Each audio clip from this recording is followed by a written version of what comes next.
13, a number whispered in shadowed temples, carved into calendars, painted across the sky in constellations, the Maya watched with reverence.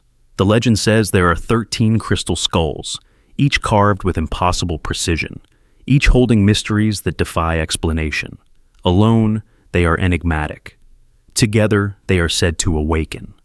The story is told and retold. When all 13 are brought into one place, aligned under the right heavens, they will activate, releasing knowledge, power, or a truth too vast for a single mind to hold. They say the skulls hold the memory of the world. Like crystalline hard drives, they contain the echoes of civilizations long gone, the voices of ancestors, the maps of forgotten lands. But no single skull carries the whole truth. Only together do they form the complete key. Imagine the lock, the structure of reality itself, a lattice of frequencies that can only be turned by the combined resonance of 13 crystal minds. Each skull is one note in a cosmic chord, incomplete until the others vibrate beside it. And when that chord finally plays, something profound is said to awaken. In the myths passed down through oral tradition, it is said the skulls were scattered by the gods themselves to prevent catastrophe. For in ancient times, they were united once before. And when they were, the earth shook, the stars shifted, and men saw visions that drove them mad. The knowledge poured out was too great, too dangerous for the minds of that age. So the skulls were hidden, some buried beneath temples, others carried across seas, others still lost in deserts where only silence remains. The legends say they are scattered for our protection, to ensure that when they do come together again, humanity will be ready. Picture the moment. 13 skulls, clear quartz and smoky crystal, glowing in firelight.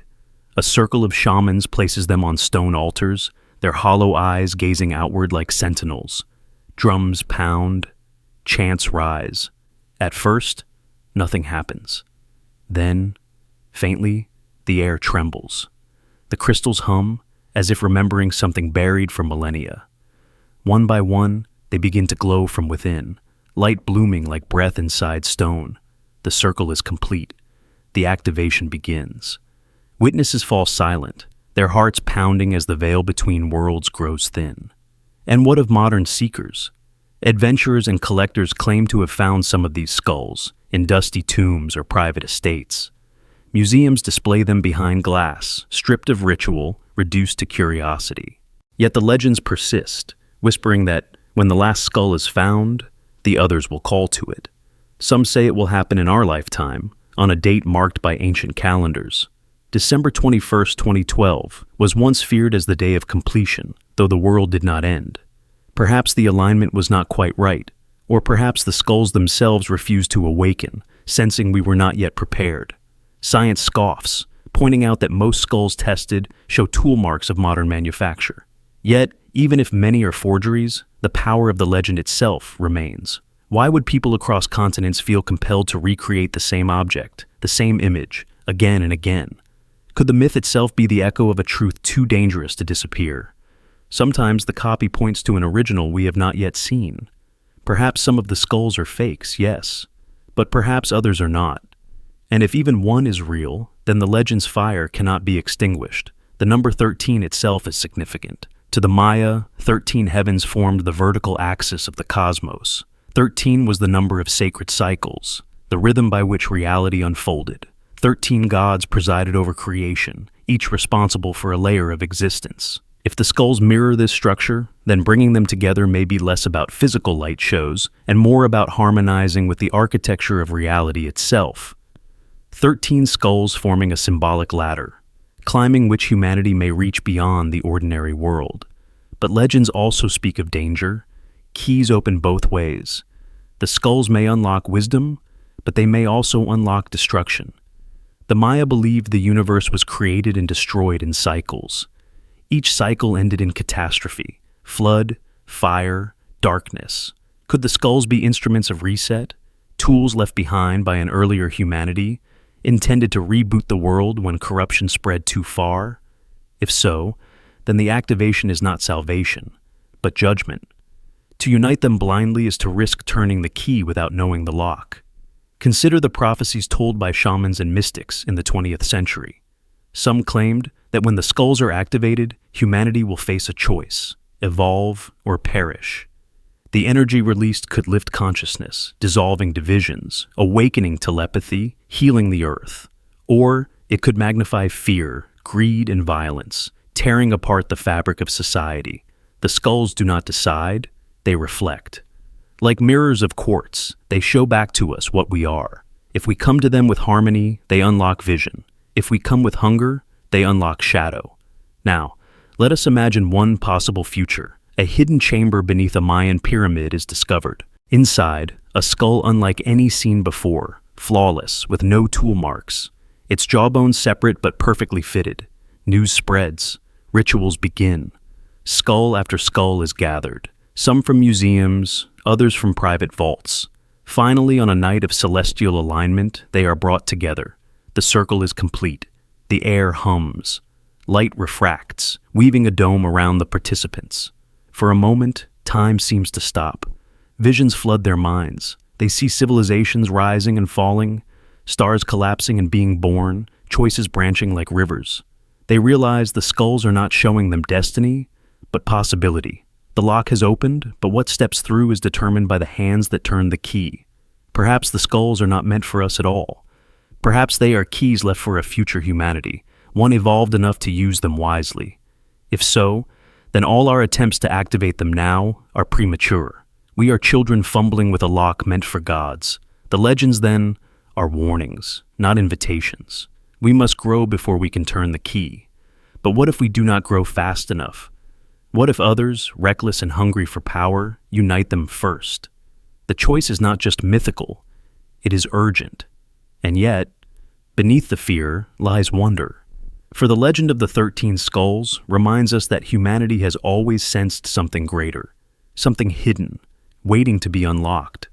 Whether the skulls are relics of ancient civilizations, artifacts of advanced science, or myths made material by belief, they symbolize the possibility that reality is not fixed, that there are doors still closed, waiting for us to find the courage and the wisdom to open them. The legend endures because it touches something deep in the human soul, the yearning for completion, the hunger for truth, the dream of light breaking through stone. Think of how human cultures across the globe repeat the idea of sacred objects that only work when gathered. In the Arthurian legends, knights sought the pieces of the Holy Grail. In Hindu tradition, relics of gods were dispersed to prevent misuse, only to be united at the turning of an age. In Chinese myths, the dragon's pearls, scattered across mountains and seas, bring storms and power when combined. The Mayan story of the 13 skulls fits perfectly within this archetype of dispersed keys that, once gathered, restore a wholeness greater than the sum of its parts. The pattern is clear. Humanity has always dreamed of unity through sacred objects, and the skulls may be the most haunting version of that dream. Imagine how the activation might truly feel. Not a sudden explosion, not Hollywood lightning, but a gradual deepening hum. Each skull lighting faintly, then more strongly, until beams of refracted color stretch from one to another like strands of a web. The circle glows, and within that circle, perception begins to shift. Those present might hear voices not in their ears, but in their minds. They might see patterns of light forming constellations above them, constellations that point not only to stars, but to forgotten places on Earth, temples buried in jungle, cities drowned by seas. The skulls may not only awaken, but guide, turning seekers into map-makers of memory. From a symbolic perspective, 13 skulls forming a circle is a perfect mirror of the human brain itself, each skull representing a facet of thought, memory, intuition, logic, imagination, scattered but incomplete. Only when joined does the mind reach totality. Could the ancients have encoded psychology in stone long before we discovered neurons and networks?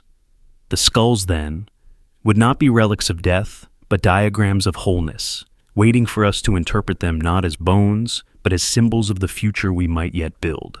Science itself hints at eerie parallels. Quartz is piezoelectric.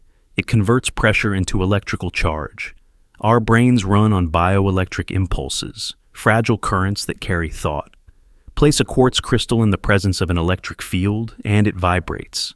Place 13 massive quartz skulls in the presence of human minds focused together, And what might happen? The resonance could amplify, linking thought itself in ways we do not yet understand. In laboratories, crystals already serve as memory storage, as lenses for lasers, as conduits of precision time.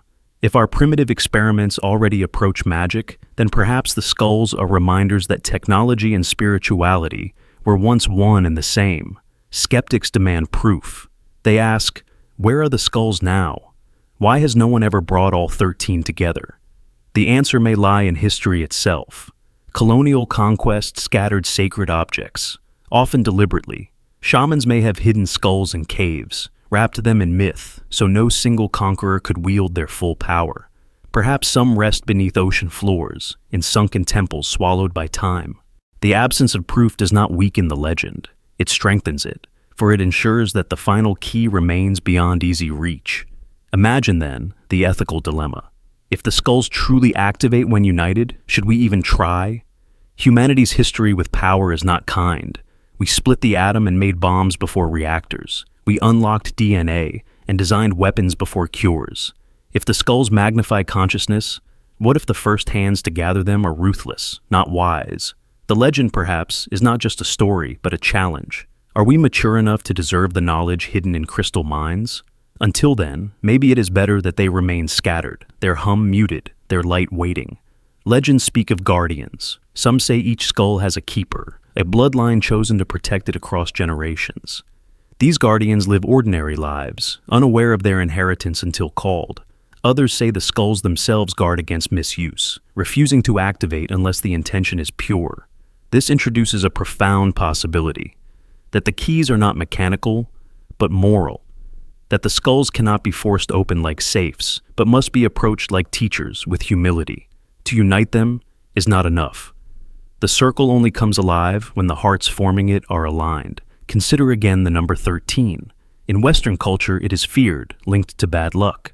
Skyscrapers skip the 13th floor, airlines avoid the 13th row, but in Mayan cosmology, it is sacred. 13 heavens, 13 gods, 13 steps of creation. To the Maya, 13 was not misfortune. It was fulfillment. If all 13 skulls are brought together, perhaps it is not doom we should expect, but completion. The end of one cycle, the beginning of another. Not destruction, but transition. A new dawn rather than endless night. And yet, the darker tales cannot be ignored. Some whisper that when the skulls last activated, they erased an entire civilization. That Atlantis fell not from hubris alone, but from using the skulls to pry open doors they could not close. If true, then the Maya inheriting these skulls may have known the risk, preserving them, but scattering them, keeping their power dormant until humanity proved ready. This is why the legend chills as much as it inspires. The same keys that open enlightenment may also open chaos. The modern fascination with the skulls, their presence in films, novels, even video games, is more than pop culture recycling. It is myth rising to the surface of collective memory. We rehearse the story because part of us believes the moment may come. Archetypes survive because they are anchors to truths unspoken. And so, the legend of 13 skulls gathered continues to spread, preparing us, testing us, warning us. Perhaps one day, whether through discovery or destiny, the skulls will find one another again. And when they do, the hum will begin, faint but rising. The key will turn. The question is not whether the lock will open. It is whether humanity will be ready for the door that swings wide. Stories spread across cultures that, when the crystal skulls are aligned, they do more than glow or hum. They open portals, not metaphorical ones, but actual doorways between worlds. The Maya, it is said, believed the skulls were gifts from the gods, tools that could pierce the veil between this reality and the next. When placed together in sacred geometry, their resonance could tear open a space, a shimmering threshold leading elsewhere, into the realm of ancestors, into other dimensions, perhaps even into the stars themselves.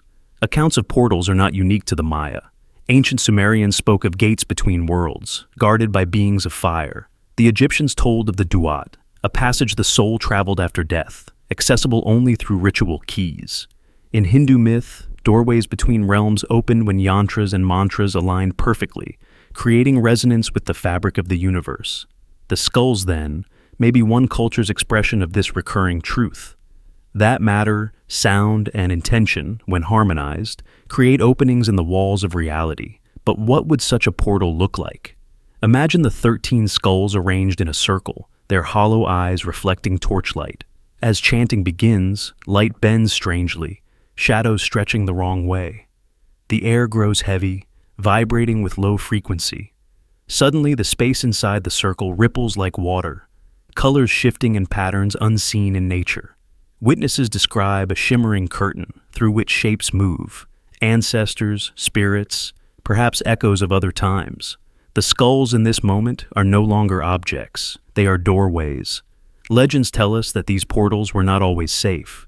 Some shamans entered and returned with wisdom, describing cities of light and beings of pure sound. Others stepped through and never returned. In the Codex of Forgotten Rituals, there are warnings. Align the skulls at the wrong time, and the door opens not to paradise, but to nightmare. Demons, or perhaps simply chaotic energies, pour through, disturbing the balance of the world. This is why the skulls were separated, to prevent reckless openings that could consume entire villages. Consider how modern science approaches the idea of portals. Physicists speak of wormholes, hypothetical tunnels connecting distant points in space-time. Experiments with quantum entanglement hint that particles separated by vast distances can still influence each other instantly. These concepts mirror the ancient myths, that boundaries are not fixed, that there are shortcuts hidden within reality's fabric. If our crude experiments already hint at this, then perhaps the ancients, guided by intuition and ritual, had their own technology for reaching the same threshold. If portals can open, then they are not one-way doors. Something crosses in both directions. Imagine an ancient ceremony. 13 skulls glow as the air bends. A shaman steps forward, vanishing into light. But at the same moment, something else emerges. An unfamiliar figure, an echo of another world. Was this how knowledge flowed between gods and men? Were myths of divine visitors, feathered serpents, and shining beings born from such exchanges? The skulls, as keys, may not only allow humanity to explore, but also invite others to step through. Yet the danger cannot be ignored. A portal is not a stable door. It is a wound in reality. To open one without understanding is to risk tearing more than intended. Myths of floods, of plagues, of cities swallowed by earth, could be echoes of portals left open too long.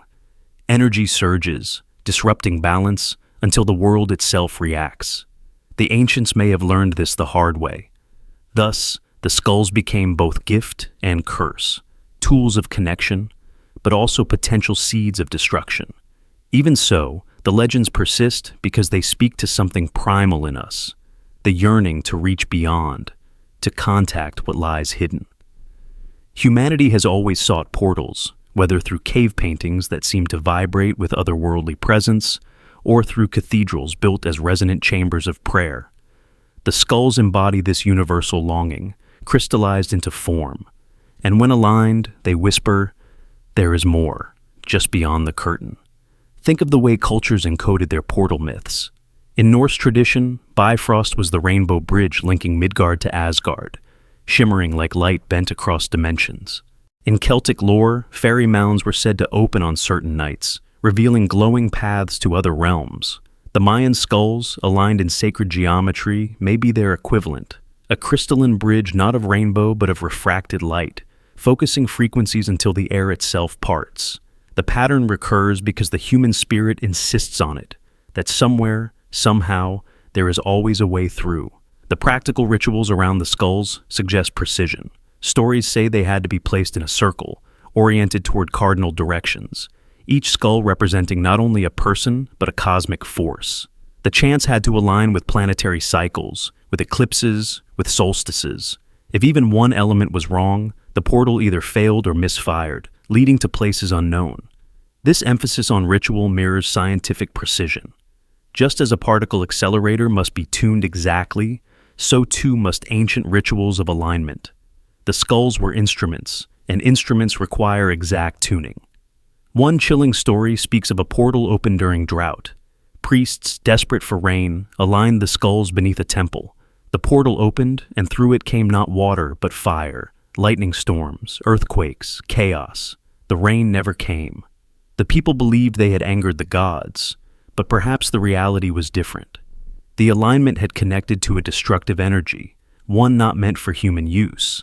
The skulls may not discriminate, they simply open. What pours through depends on where the door leads. Modern parallels abound. Consider virtual reality headsets, altering our perception so convincingly we forget the room we are in. Consider psychedelic medicine, which opens the mind to landscapes both radiant and terrifying. These are not portals in the physical sense, but they mirror the same phenomenon. Altered states revealing hidden realities. The skulls may be the ancient equivalent, externalizing the portal through stone and ritual rather than chemical or digital means. The mind is the ultimate threshold, and the skulls may be the keys. The possibility of time portals adds another layer. If the skulls resonate with the frequencies of time itself, aligning them might allow vision into the past or glimpses of the future. Some shamans claim to see not other worlds but other ages. Jungles not yet grown, cities not yet built. Were these hallucinations, or were they legitimate slips in time, cracks through which consciousness peered? The skulls, as quartz, could store information holographically. Perhaps aligning them allows that information to unfold, not as memory, but as vision, projecting possible timelines like film reels of fate. But always, myths warn of limits. Too long an opening, and the traveler is lost. Too reckless an approach, and what emerges is monstrous. These warnings may not be superstition, but encoded safety instructions. Just as modern laboratories guard against radiation leaks, the ancients guarded against portal corruption. The rituals were not empty theater, they were safety protocols, honed across centuries of trial and error. Forget them, and the door opens into nightmare. Today, the fascination with portals through the skulls has not faded. Documentaries, films, and books portray them as devices of interdimensional travel. Scientists dismiss the idea, yet quantum physics itself allows for stranger possibilities than we are comfortable admitting. The skulls remain symbols of that edge, where myth and science blur, where imagination becomes a tool for survival. They tell us that humanity has always known. The walls around us are thinner than they appear. There is a recurring theme in ancient architecture that might connect to the idea of portals. Temples, pyramids, stone circles, all were aligned with celestial events. The Great Pyramid of Giza aligns with Orion's belt. Stonehenge marks solstices with uncanny precision. The Mayan pyramids cast serpentine shadows on equinoxes, as though summoning gods through light itself. These structures were not random, they were machines of alignment. The skulls, portable and crystalline, may have been intended as companions to such architecture, completing the circuit of earth and sky. In the jungles of Belize, local tales persist of caves where light bends strangely, where footsteps echo too long, where animals refuse to enter. Some whisper that these are places where a skull once rested, leaving behind residual energy. When lightning storms strike nearby, glowing figures are seen within, vanishing when approached. Such stories cannot be verified, but they persist generation after generation, as though memory itself has imprinted into the land. If skulls did open portals, the echoes may still ripple in landscapes where they were once aligned. Imagine the skulls being aligned today, under modern scrutiny. Scientists set up lasers, measuring electromagnetic fluctuations. As the ritual begins, the instruments record anomalies, magnetic fields spiking, radiation bending, frequencies rising beyond known ranges. Suddenly, cameras capture distortions, shapes in the air that are not reflections, but intrusions. At first, they are patterns of light. Then, figures. The scientists panic, unsure whether to continue. And then, just as suddenly, the distortion collapses, leaving silence. The data remains, proof that the impossible flickered into reality. But the question remains, where do these portals lead? Some traditions say they open to the realm of ancestors, where the dead continue in luminous cities. Others claim they open to parallel Earths, where history took different turns. A few whisper that they lead not outward at all, but inward, into collective consciousness itself, allowing minds to merge in shared vision. Perhaps all are true, depending on the ritual, the alignment, the intention. The skulls may be universal keys, fitting into multiple locks. The danger of such multiplicity is unpredictability. If portals can open anywhere to anything, then they are both promise and peril. Imagine a key that sometimes opens a library and sometimes a battlefield. Shamans may have known this, teaching strict discipline to ensure portals aligned with healing and guidance, not chaos. But history is littered with ruins, cities abandoned suddenly, cultures collapsing overnight. Were some of these collapses caused by portals gone wrong, opened by those who sought knowledge without wisdom? The silence of ruins may still echo with doors that were left ajar. Even in our modern imagination, portals remain irresistible. Science fiction shows us stargates, wormholes, dimensional rifts. Fantasy speaks of wardrobes leading to other worlds. These are not random inventions. They are echoes of something older, perhaps encoded into memory by those who once witnessed it. The skulls, then, are not only artifacts, but archetypes, living reminders that humanity has always suspected the universe is larger, stranger, more permeable than it appears. And so, the myth of the 13 skulls aligned endures. It is not merely a curiosity of archaeology, it is a challenge to our sense of reality. Are we willing to believe that the walls around us are porous? Are we ready to accept that knowledge may come not only through study, but through thresholds? If the skulls truly open portals, then every culture that has whispered of otherworldly gates was not imagining, but remembering. Perhaps, in the end, the portals are not about escape, but about revelation. They do not lead away from this world, but deeper into it, showing us the unseen layers we have forgotten to look at. The skulls are not windows into fantasy, but keys to perception. And when the alignment comes, the real journey is not across space, but across consciousness itself. Among the most haunting details of the crystal skull mystery is this. Some of them show no tool marks. Under microscopes, no scratches, no chisel strokes, no evidence of carving. They exist as if they simply appeared, shaped by hands or forces that left no trace of their labor. This detail separates myth from forgery. A modern replica, carved with diamond drills, leaves microscopic spirals, grooves etched into quartz. But the most famous skulls, like the Mitchell Hedges skull, appear flawless, polished to perfection. Their surface is too smooth, their features too exact. They stand apart because they should not exist. Quartz is one of the hardest minerals on Earth, harder than steel. To carve a human skull out of solid quartz with such precision would, even with today's technology, take immense effort. And yet, in the skulls deemed authentic, there are no signs of abrasion, no evidence of grinding. The jawbones fit seamlessly, the eye sockets are smooth, the symmetry uncanny. Scientists studying them in the 20th century admitted bafflement. Some proposed they were melted and reformed, yet quartz does not melt easily. It fractures, it shatters. To reshape quartz without leaving scars is to defy what we know of matter itself. The origins, then, are shrouded in impossibility. Archaeologists who dismiss them as modern fabrications struggle to explain why, if they are fakes, they bear no signs of modern tools. Forgeries can be detected, but here, the mystery deepens. How could an artisan, centuries ago, without drills or lasers, carve quartz into flawless anatomical replicas? How could they achieve polish that even diamond-tipped instruments struggle to produce? The question lingers. Did they know techniques we have forgotten? Or were they never carved at all? Legends say the skulls were gifts, not creations. Some tribes claimed they were given by the gods, descended from the stars. Others said they were left by ancestors who came before, a civilization older than history. The Maya themselves never claimed to have carved them. Instead, the stories place their origins in the deep past, before the present cycle of humanity. They are remnants of something lost, fragments of a world erased, preserved in crystal like insects, trapped in amber. Imagine holding one of these skulls under the sun. The light refracts in perfect symmetry, scattering rainbows, creating illusions of movement. It is not simply an object, but an experience.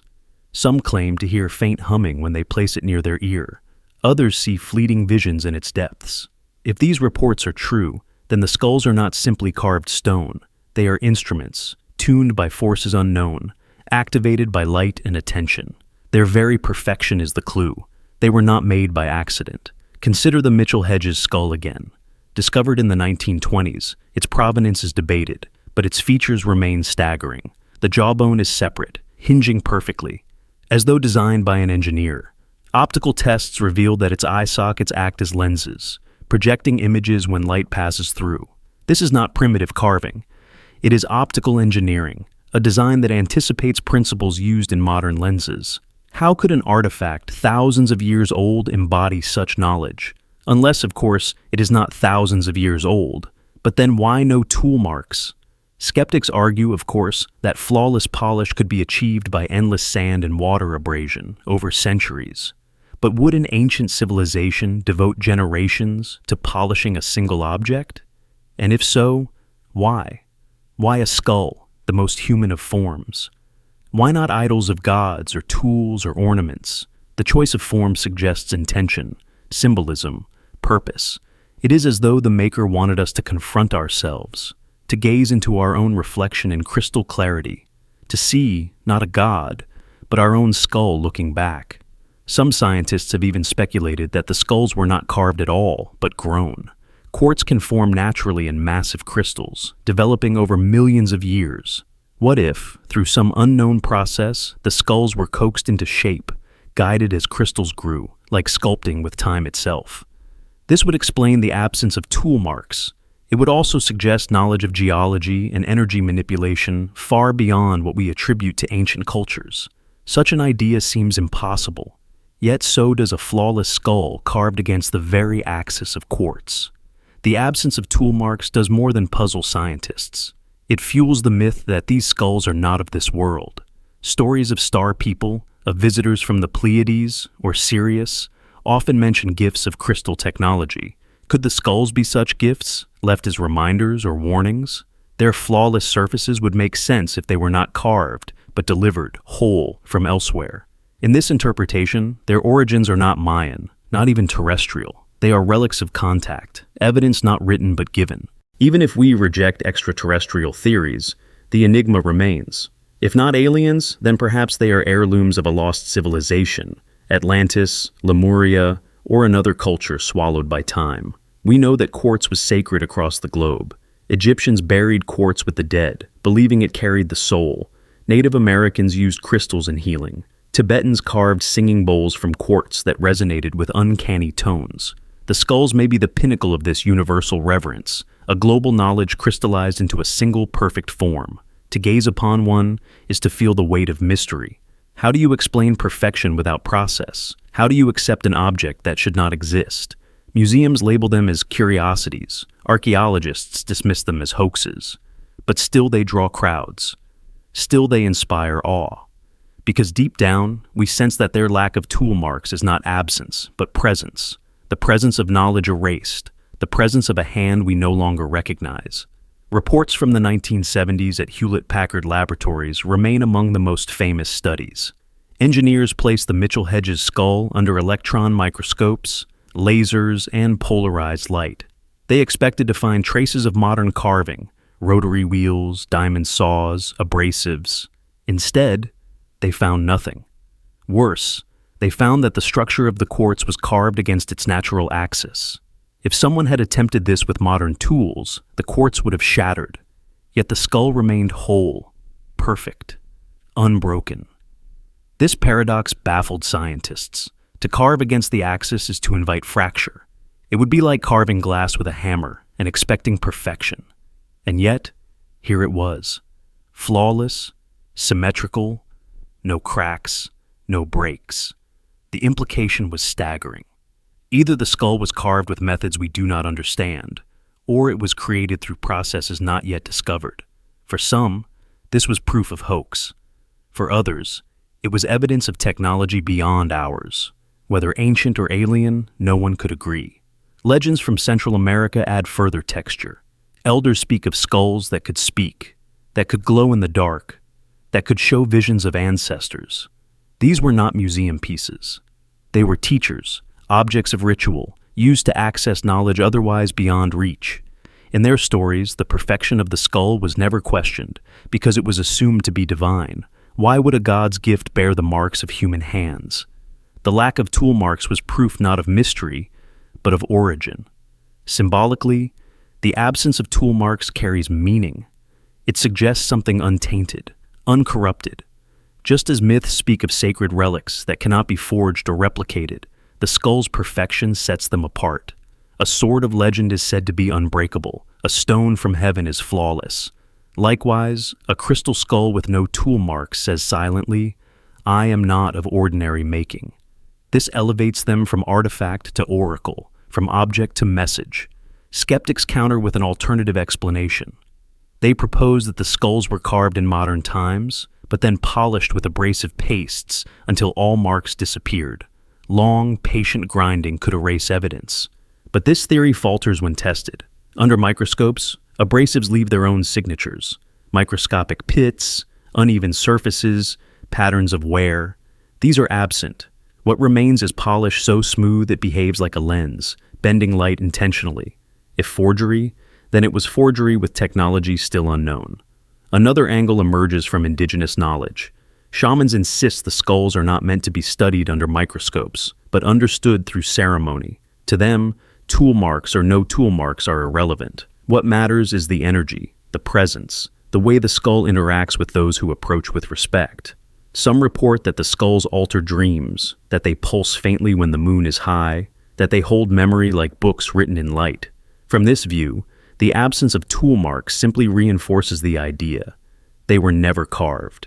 They are alive. The allure of the unexplained lies here. We are faced with objects that refuse to fit categories. If they are artifacts, they should show workmanship. If they are natural, they should not resemble skulls. If they are forgeries, they should reveal fraud. And yet, they hover in ambiguity, perfect but unexplainable. This liminality is what keeps them alive in imagination. The skulls are not just crystal. They are riddles carved into quartz, questions given form. Imagine a future discovery. A new skull unearthed beneath jungle roots, untouched by modern hands. Scientists rush to study it. Again, no tool marks. Again, carved against the axis. Again, impossible. At what point do we stop calling coincidence? At what point do we accept that either history is wrong or our understanding of technology is incomplete?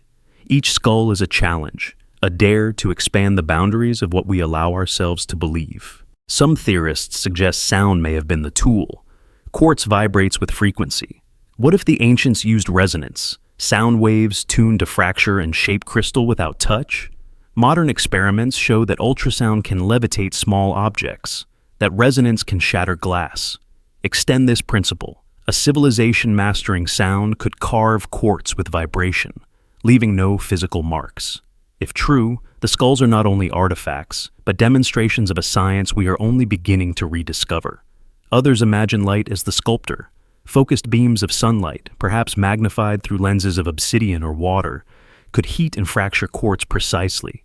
If harnessed with ritual precision, such methods might have shaped skulls without leaving scars. This hypothesis links to myths of solar temples, of mirrors used in ceremonies, of priests harnessing light as weapon and tool. The skulls may be the surviving evidence of this lost photonic art. And still, for every theory, mystery deepens, because none account fully for the skull's perfection. The more closely they are studied, the less sense they make. It is as if they were designed not to be explained, but to provoke endless curiosity. Their silence is deliberate, forcing us to project meaning, to wrestle with possibility, to confront the uncomfortable truth. Some objects simply do not belong to the timeline we know. In the end, the absence of tool marks is not just a technical detail. It is the heart of the enigma. These skulls stand at the crossroads of science and myth, daring us to choose. Are they the clever forgeries of artisans seeking fame? Or are they the surviving whispers of a technology so advanced, so careful that it leaves no trace? Until proven otherwise, they remain what they have always been. Questions in the shape of human skulls, staring back at us through crystal eyes, daring us to answer. One of the strangest and most persistent claims about the crystal skulls is this: when touched, they speak. Not in the ordinary sense, not with words from mouths of stone, but with voices heard in the mind, with visions that flash behind closed eyes, with whispers that feel both intimate and alien. From the earliest accounts to modern encounters, witnesses repeat the same refrain: the skulls are not silent. They tell stories. They show images. They awaken something that feels like memory but comes from nowhere. Reports from the 20th century are especially rich with such testimony. The Mitchell Hedges skull, when handled by explorers, allegedly triggered visions of temples, of ancient rituals, of civilizations rising and falling. Some described hearing chants in languages they did not know, feeling heat radiate from the crystal, though it was cool to the touch. Others swore the skull called them by name, a whisper not carried by air, but by thought. Skeptics dismiss these accounts as imagination, as the power of suggestion. Yet the sheer number of similar stories resists easy dismissal. Indigenous elders added another layer. They told stories of shamans who used the skulls in ceremonies, placing them before fires or beneath moonlight. Participants described journeys into other worlds, conversations with ancestors, glimpses of animal spirits, warnings of future events. For them, the skulls were not artifacts, but teachers, voices of wisdom made solid. Touching them was not casual contact. It was initiation, a way of opening channels that were otherwise closed. To touch a skull was to be seen by it, to be chosen. Science, of course, seeks explanation. Psychologists suggest the visions are projections of the unconscious. The skull, with its hypnotic clarity and uncanny human shape, acts as a mirror for the mind, pulling buried images to the surface. Neurologists propose that staring into refracting crystal may trigger altered brain states, much like staring into fire or water. The absence of tool marks, the perfection of symmetry, amplifies the effect. Eyes see patterns where none exist.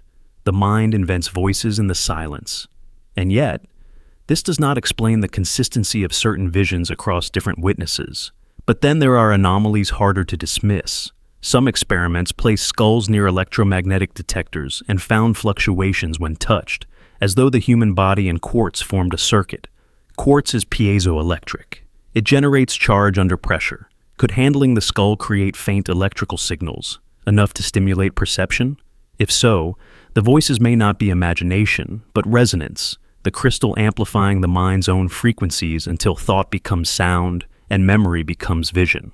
Legends from the Yucatan describe guardians of the skulls who warned outsiders, "Do not touch unless called." Those who did without preparation sometimes fell ill, struck by fever dreams, hearing voices that would not cease. In extreme tales, some went mad, convinced they were inhabited by spirits.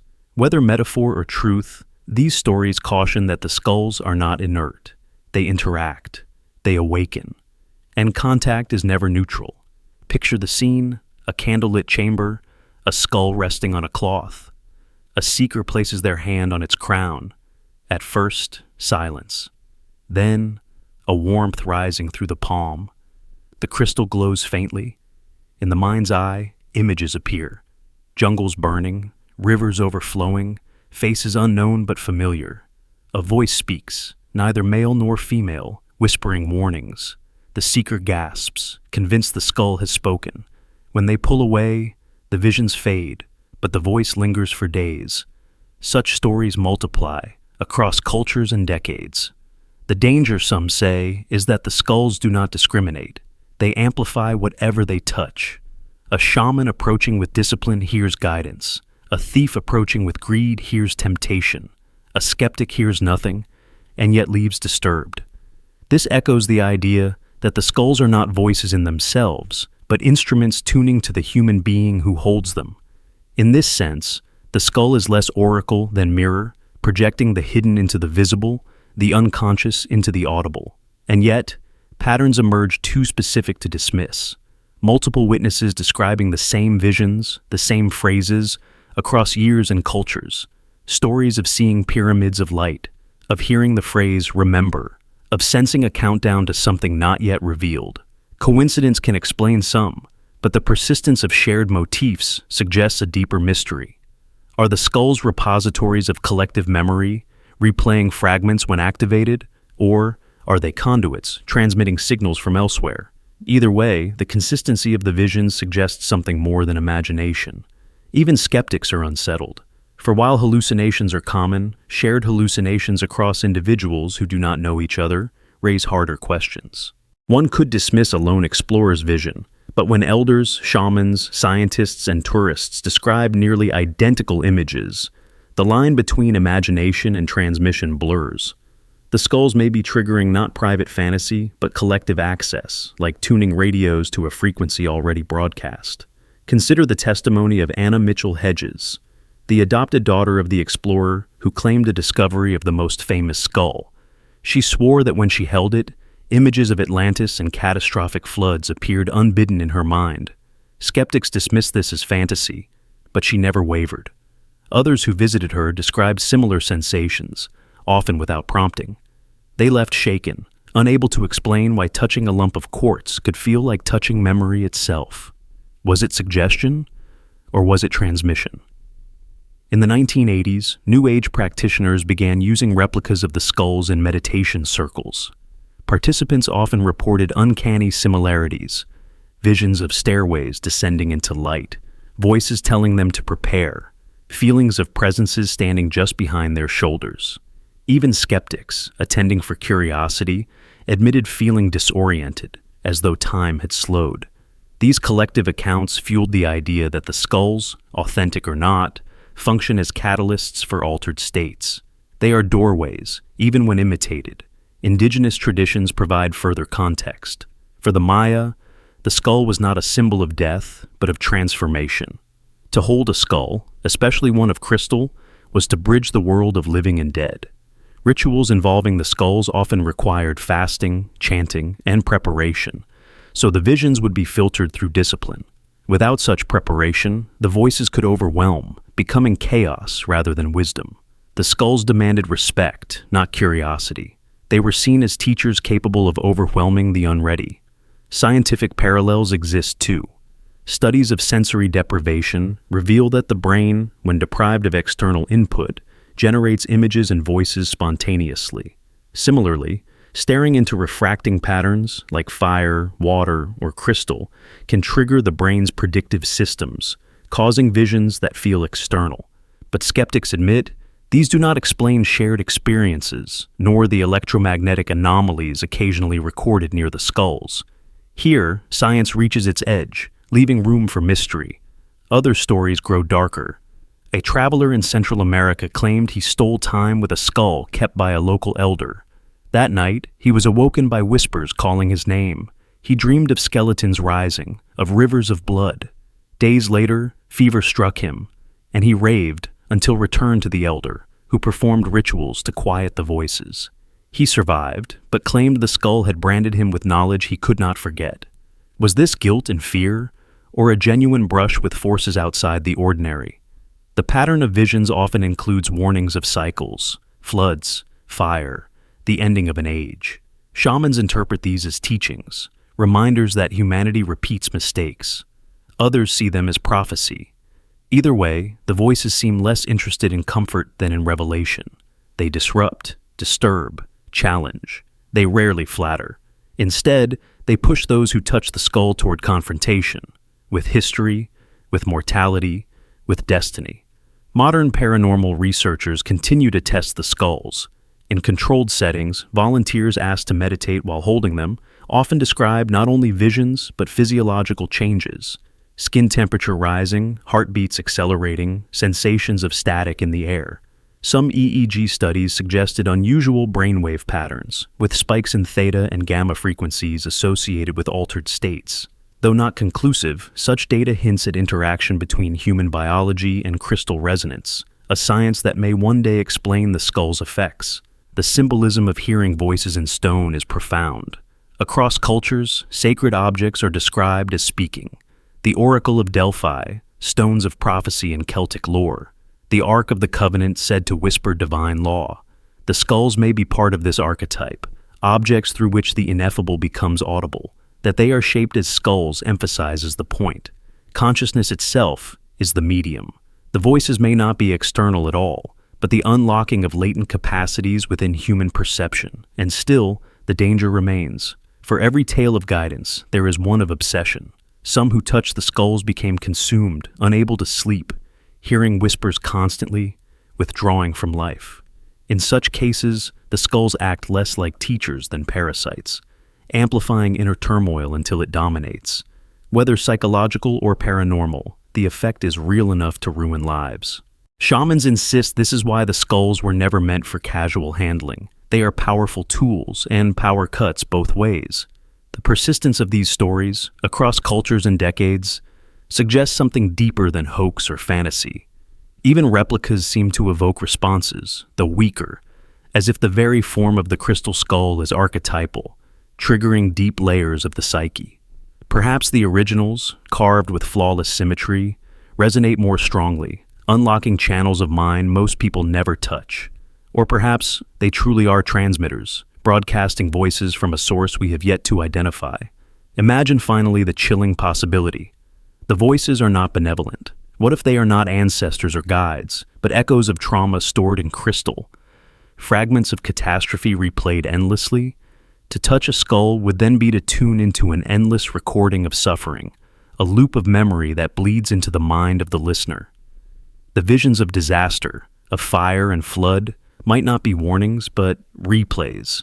In this scenario, the skulls are not teachers at all, but haunted objects, libraries of pain that bleed into whoever dares to touch them. And yet, humans are drawn to them still, because even haunted libraries hold knowledge. Even unsettling whispers may contain truth. The crystal skulls, whether mirrors of the mind or transmitters of something beyond, remind us that reality is porous, that touching stone may touch something greater, and that sometimes the most profound voices are those that emerge from silence itself. Stories of the crystal skulls often swirl in legend and myth, but buried among them are accounts of scientific study. Tests performed in laboratories, results written in reports, and then quietly suppressed. The most famous took place in the 1970s, when engineers at Hewlett-Packard examined the Mitchell-Hedges skull. They expected to expose it as a modern forgery to find microscopic marks of rotary carving. What they found instead unsettled them. The skull showed no tool marks, no evidence of abrasives, no signs of modern machinery. Under polarized light, it behaved like an optical device. They could not explain how it had been made. The report circulated briefly, then vanished from public view. To this day, only fragments remain. One anomaly stood out above all others. The skull had been carved against the axis of the quartz. Any gem cutter knows this is impossible. Quartz fractures instantly if worked against its crystalline grain. Yet the skull was intact, flawless, polished as though the laws of mineral physics did not apply. The scientists admitted they could not explain it, but their reports were quietly filed away, mentioned in interviews, then forgotten. Why? Why would results that could revolutionize archaeology be ignored or hidden? Some claim the suppression was deliberate. If authentic, the skulls would undermine the accepted timeline of human history. They would suggest that someone, somewhere, possessed knowledge or technology far beyond what we attribute to the ancient world. Universities and museums, built on established narratives, would be shaken. Easier, then, to dismiss the skulls as hoaxes, to let the reports gather dust. Easier to preserve orthodoxy than to admit we do not know who carved stone that should not be carvable. Other anomalies emerged in scattered studies. Optical tests showed that the skull's eye sockets acted as lenses, projecting light beams when struck by sunlight. No ordinary carving would produce such precision. Some skulls displayed prismatic effects, splitting light into rainbows more vividly than cut gemstones. One study noted that when lasers were aimed through the cranium, the beams bent unnaturally, forming patterns like holograms. Such behavior suggested deliberate optical design, centuries or millennia ahead of its time. And yet, these findings rarely reach the public in detail. Articles appear in obscure journals, only to vanish. Researchers speak in interviews, only to be silenced later. In one case, a French team reportedly found magnetic anomalies around a skull, small fluctuations that appeared only when human hands touched it. Their paper was withdrawn before publication. Officially, it was due to methodological flaws. Unofficially, some whisper it was suppressed because it raised too many questions. Why the secrecy? Perhaps because the anomalies cannot be fit neatly into science. They hover at the edge, too strange to ignore, but too disruptive to accept. If the skulls are authentic, they force us to admit either that ancient civilizations possessed forgotten sciences, or that the skulls are not of human origin at all. Both possibilities are destabilizing. Both threaten the narrative that humanity's climb from stone tools to silicon chips has been linear, inevitable, unbroken. Consider the broader context. Other artifacts with anomalous results, such as the Baghdad battery, the Antikythera mechanism, or the Iron Pillar of Delhi, are studied, debated, cautiously acknowledged. But the skulls are different. They are human in form. They stare back at us, not as tools, but as mirrors. To accept their anomalies would be to accept that the story of our own consciousness, our own self-image, is older and stranger than we allow. That is a threat not only to archaeology, but to identity. Witnesses to these studies describe unease. One engineer claimed that during tests he felt watched, as though the skull's hollow sockets were aware. Another admitted privately that he dreamed of the skull for weeks afterward, hearing faint voices in his sleep. These details never made it into official reports, but they circulate in whispers, fueling the suspicion that the anomalies were not merely physical, but psychological. The skulls affect not only instruments but observers themselves. The Hewlett-Packard engineers were not the only ones unsettled. In the 1990s, a German research group attempted similar optical tests. They reported that beams of light inside one skull seemed to follow paths inconsistent with the crystal's internal structure. In effect, the skull behaved like a lens system designed for projection. Yet, no evidence of carving or insertion was present. Their conclusions were cautious, but before long, the report disappeared from circulation. Copies survive only in footnotes, cited by those who still chase the truth. Whispers link the Smithsonian to several disappearances of anomalous artifacts, including skulls. Researchers who spoke of unusual results found themselves reassigned, their work discredited. Some suggest this is conspiracy thinking, but the pattern, discovery, anomaly, silence, recurs too often to ignore. Whether through bureaucratic caution or deliberate suppression, anomalies vanish, replaced by dismissive press releases. Hoax, they say. Forgery. Yet the data, once glimpsed, lingers in memory. Even when results escape, they are often ridiculed into obscurity. A Mexican physicist once presented a paper noting faint acoustic resonances in a skull when exposed to chanting frequencies. He proposed that the carving amplified certain vibrations, functioning like a resonant chamber. Critics mocked him. The paper was withdrawn, and yet, those who attended the presentation remember the demonstration. The skull literally hummed, as though alive. The ridicule was louder than the evidence. This pattern of suppression raises unsettling questions. Who decides what truths humanity can bear? Who determines which anomalies are too dangerous for public knowledge? If skulls are dismissed simply because they contradict textbooks, then science is no longer a quest for truth, but a guardrail for dogma. The real anomaly is not in the quartz, but in the silence that follows its study. Other suppressed anomalies echo this story. The Antikythera mechanism, discovered in 1901, was initially dismissed as too advanced for its era. It languished in obscurity for decades. Only later did scholars admit it was an ancient computer capable of predicting eclipses. How many crystal skull studies will require decades before admission? How much knowledge is lost in the meantime? Symbolically, suppression transforms the skulls into more than relics. They become metaphors for truth itself. Truths that stare us in the face, human in shape, undeniable in presence, yet ignored because they are inconvenient. The empty sockets mirror our blindness. The flawless surface reflects our refusal to see. The anomalies, hidden, become accusations, daring us to confront the boundaries of what we accept as possible. Imagine a world where those anomalies are revealed in full. Museums no longer label the skulls as curiosities, but as enigmas. Scientific papers admit that optical behavior and structural anomalies cannot be explained. Public debate erupts. Were they gifts from gods, remnants of lost civilizations, or evidence of technologies unknown? The questions would shake not only archaeology, but philosophy, theology, and science itself. Perhaps it is this quake authorities fear more than the skulls themselves. And yet, suppression cannot erase fascination. Each attempt to bury the anomalies only fuels curiosity. Each withdrawn paper becomes legend. In this way, the skulls gain a double life, not only as objects of crystal, but as symbols of silenced knowledge.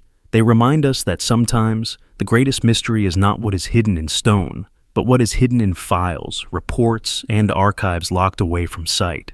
Ultimately, the suppressed lab results are as much a part of the myth as the skulls themselves. They blur the line between science and story, fact and cover-up. Were the results exaggerated, or were they real? Did the skulls truly defy physics, or did scientists simply lack the tools to explain? Until those reports surface openly, we will never know. But perhaps that uncertainty is the point.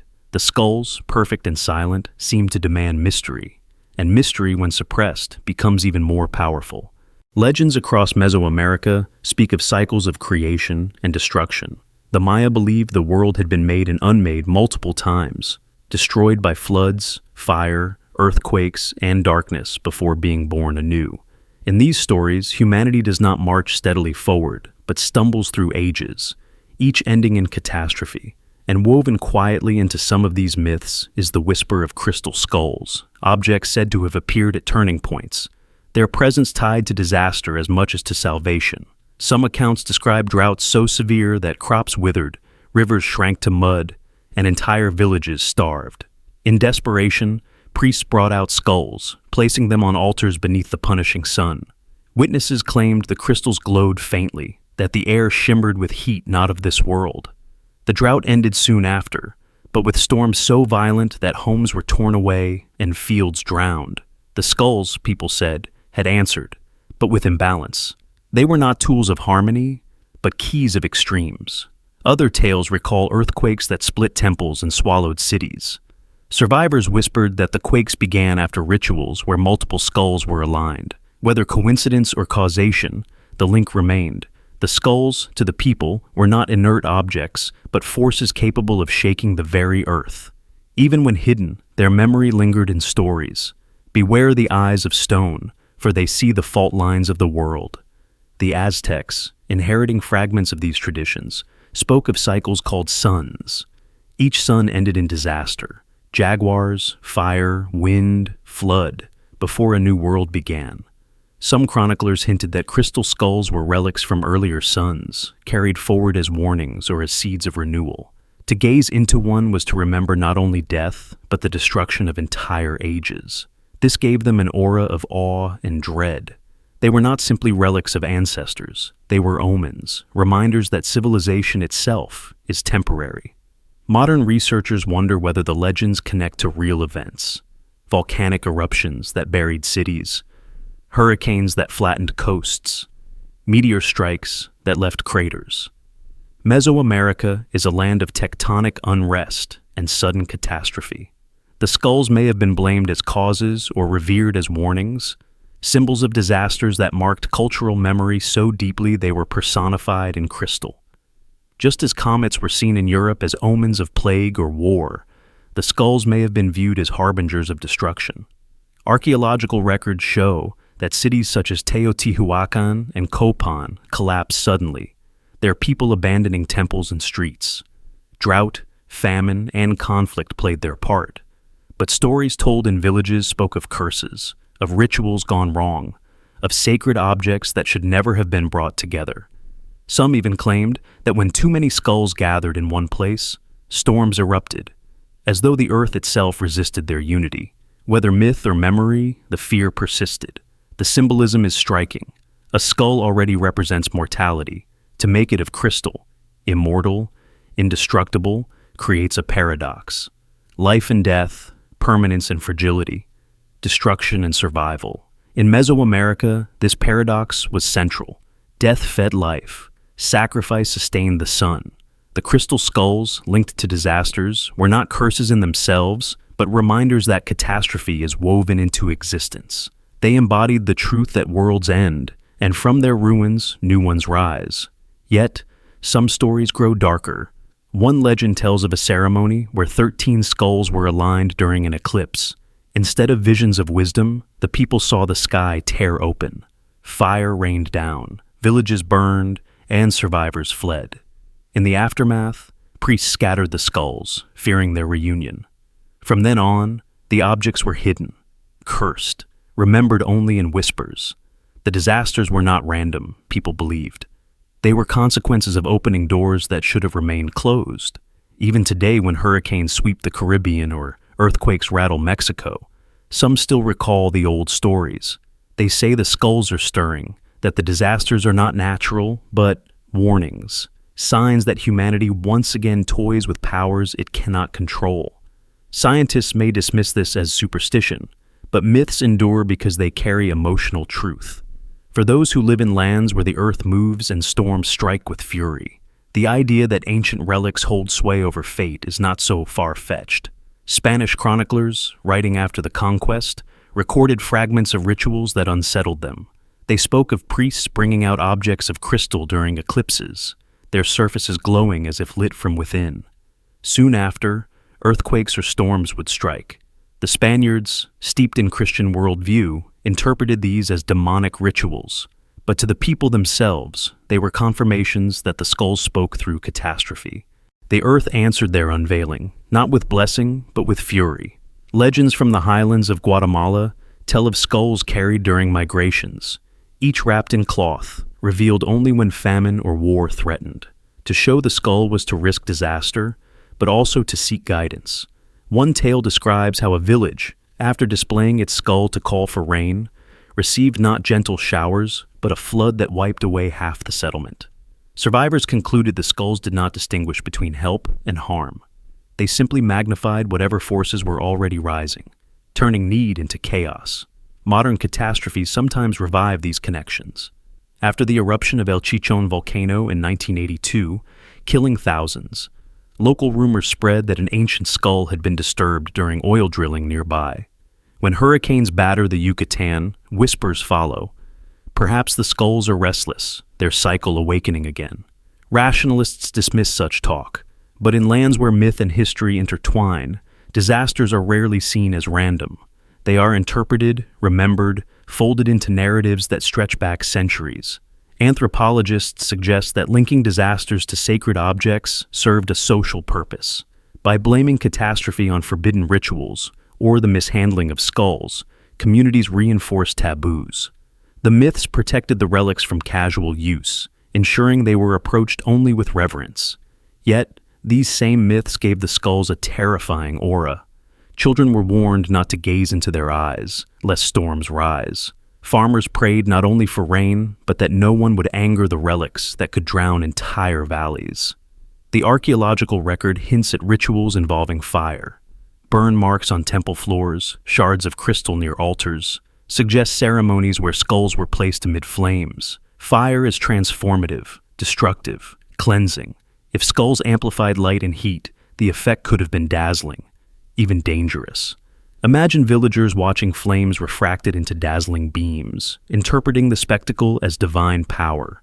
If catastrophe followed, the link was obvious. The skulls had called it. Symbolically, tying disasters to skulls made sense in a worldview where destruction and creation were inseparable. To the Maya, the world was reborn through cataclysm. The skulls, embodying death, embodied that truth. Their flawless surfaces mocked permanence, yet their presence signaled impermanence. They were paradoxes made visible, objects that outlasted time, but reminded humans that time always ends in ruin. In modern times, writers and filmmakers have seized upon this imagery. The skulls appear in stories as catalysts for apocalypse, relics that awaken earthquakes or unleash plagues when misused.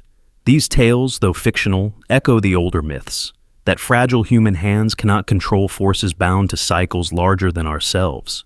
The skulls embody the fear that technology, knowledge, or ritual can unlock not salvation, but devastation. Yet there is also hope hidden in the disaster stories. For if the skulls are tied to endings, they are also tied to beginnings. Each flood cleared ground for new crops. Each fire purified land for new temples. Each collapse forced migration, seeding cultures that thrived elsewhere. The skulls, then, may not be curses, but catalysts. They remind humanity that survival lies not in avoiding disaster, but in enduring it, in transforming ruin into renewal. Even so, the unease remains. If the skulls are keys to cycles, then what happens if they are reunited in our age? Mesoamerican prophecy insists that this era too will end. If the skulls stir again, perhaps they will not bring gentle visions, but storms and fire, disasters vast enough to mark a new cycle. Whether tools, witnesses, or omens, their link to catastrophe lingers. To look into their hollow eyes is to glimpse not only death, but the trembling of the earth, the rising of waves, the certainty that no age lasts forever. In the highlands of Mesoamerica, where mountains rise like ancient sentinels and villages cling to misted valleys, shamans have passed down stories of the crystal skulls for centuries. They do not call them relics or idols. They call them speaking heads. The name alone is unsettling, for it suggests the skulls were never meant to be silent.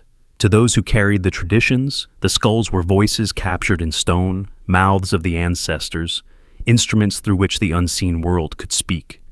Shamans would prepare for months before approaching a skull. Fasting, chanting, inhaling sacred smoke, they sought to empty themselves so the skull might fill them. When the time came, the skull was placed at the center of a circle, its hollow eyes gazing outward. The shaman would touch it lightly, and those gathered waited. Then, a voice, sometimes soft as a whisper, sometimes booming as if from the very air, would be heard. It did not come from the shaman's mouth, nor from the skull, but from some liminal space between. The people listened, trembling.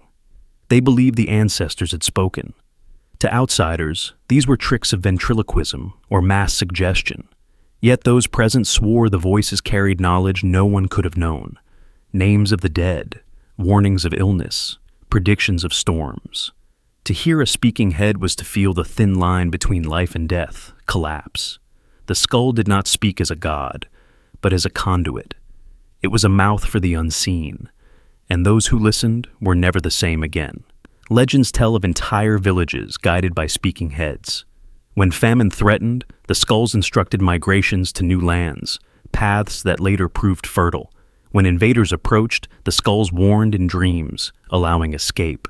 Some stories say the skulls even taught ceremonies, rhythms, songs, plants for healing that preserved life through dark times. The skulls, in this way, were not idols of worship but teachers, libraries of memory, voices of continuity whispering across generations. But there were darker accounts as well. Not all voices brought peace. Some came with riddles, with frightening imagery, with warnings of fire and flood. Shamans sometimes collapsed after long sessions, drained, their hair turning white in a single night. Others warned that careless listeners risked possession. To call them speaking heads was not only reverence, but caution. They spoke, yes, but their words could unmake as well as guide. Spanish chroniclers who heard of these rituals recoiled. To them, skulls were symbols of death, not life. The idea of speaking heads reeked of sorcery. They recorded the stories with disdain, branding them demonic illusions. Yet, they admitted uneasily that villagers described the voices with conviction, that shamans spoke of them with reverence. For the people, the skulls were not toys or curiosities, but sacred companions. To insult them was to insult the ancestors themselves. One tale from Chiapas describes a night ceremony where a skull was placed on a stone slab surrounded by candles. The shaman began to chant, and witnesses said the flames bent inward as though drawn toward the crystal. Suddenly a voice echoed, not in Spanish, not in Mayan, but in a strange tongue. Yet the villagers understood its meaning in their hearts, a warning of war. Days later, raiders descended, just as the voice had promised. To the people, there was no question. The skull had spoken. Its silence was never guaranteed. Another story tells of a skull kept by a lineage of shamans who swore it contained the spirit of an ancient king. When held, it spoke in deep tones, recounting battles, alliances, and betrayals long forgotten. Elders who never studied history claim to know details later confirmed by archaeologists. Coincidence or transmission? Skeptics doubt, but the stories persist. To those who listened, the skulls were not mystical toys, but archives, narrators of the past that refused to die. Shamans insisted the skulls spoke differently to each person. To one, a voice of guidance. To another, a dream of warning. To a third, silence. The heads were not predictable. They chose. This unpredictability gave them both power and terror. Villagers feared that if approached unworthily, the skull would speak madness into their minds. Apprentices were taught caution. A speaking head was never to be touched casually, for once you heard its voice, you carried it forever. But speaking heads were not always benevolent. Some tales warn of skulls that lured listeners into madness. One young apprentice, eager to prove himself, placed his ear against a skull without permission. He screamed, clawed at his skin, and fled into the jungle. Days later, he returned incoherent, repeating the same phrase until death. "It will burn again." The village took this as prophecy of disaster, and years later, when fire consumed their crops, they remembered his words. The skulls, it seemed, could curse as well as counsel. Anthropologists record parallels with other traditions. The Greeks had oracles who inhaled fumes and heard voices. The Hebrews carried an ark said to speak divine law. The Celts had stones of prophecy. In each case, objects became mouths for the invisible. The speaking heads of the Maya fit this pattern. They were not worshipped for their shape, but revered for their sound, for the words, real or imagined, that emerged in their presence. They gave communities direction, meaning, and fear. Some modern investigators even report similar effects. Visitors to museums where skulls are displayed sometimes claim to hear faint whispers when they stand too close. Guards recount nights where alarms trip, where voices are heard in empty halls. Curators dismiss these as imagination. Yet they add to the mythology. The skulls, even in glass cases, still murmur, still live up to their name. Speaking heads do not fall silent because they are caged. They wait. In shamanic cosmology, the world is layered. Heaven above, underworld below. The human realm in between. Shamans describe the skulls as bridges, voices that could traverse these layers. When they called them speaking heads, they meant that the ancestors spoke upward from the underworld. The gods spoke downward from the heavens, and through the skulls, humans could hear both. This made them dangerous. Too much contact could leave a shaman lost between realms, hearing voices not meant for human ears. The skulls, then, were not simply relics. They were crossroads. Another myth tells of rival shamans contesting ownership of a skull. Each claimed it spoke to them alone. To settle the dispute, the skull was placed in the center of a circle. Both men touched it at once. Witnesses said the skull glowed red, and both men fell unconscious. One awoke raving, claiming the skull had told him the other would betray the village. Days later, violence broke out, confirming his fears, but the other never woke. The skull had spoken, but its message tore the community apart. Speaking heads carried words, but words have consequences. From a psychological perspective, the phenomenon of speaking heads may be interpreted as projection. The human mind, confronted with a skull, the very image of mortality, searches for meaning. When reflected in flawless quartz, that search becomes heightened, and the brain externalizes thought as voice. Shamans, skilled in guiding these experiences, interpreted the voices as ancestral wisdom. Whether internal or external, the effect was real enough to shape choices, migrations, and survival. Yet, skeptics cannot erase the consistency of reports.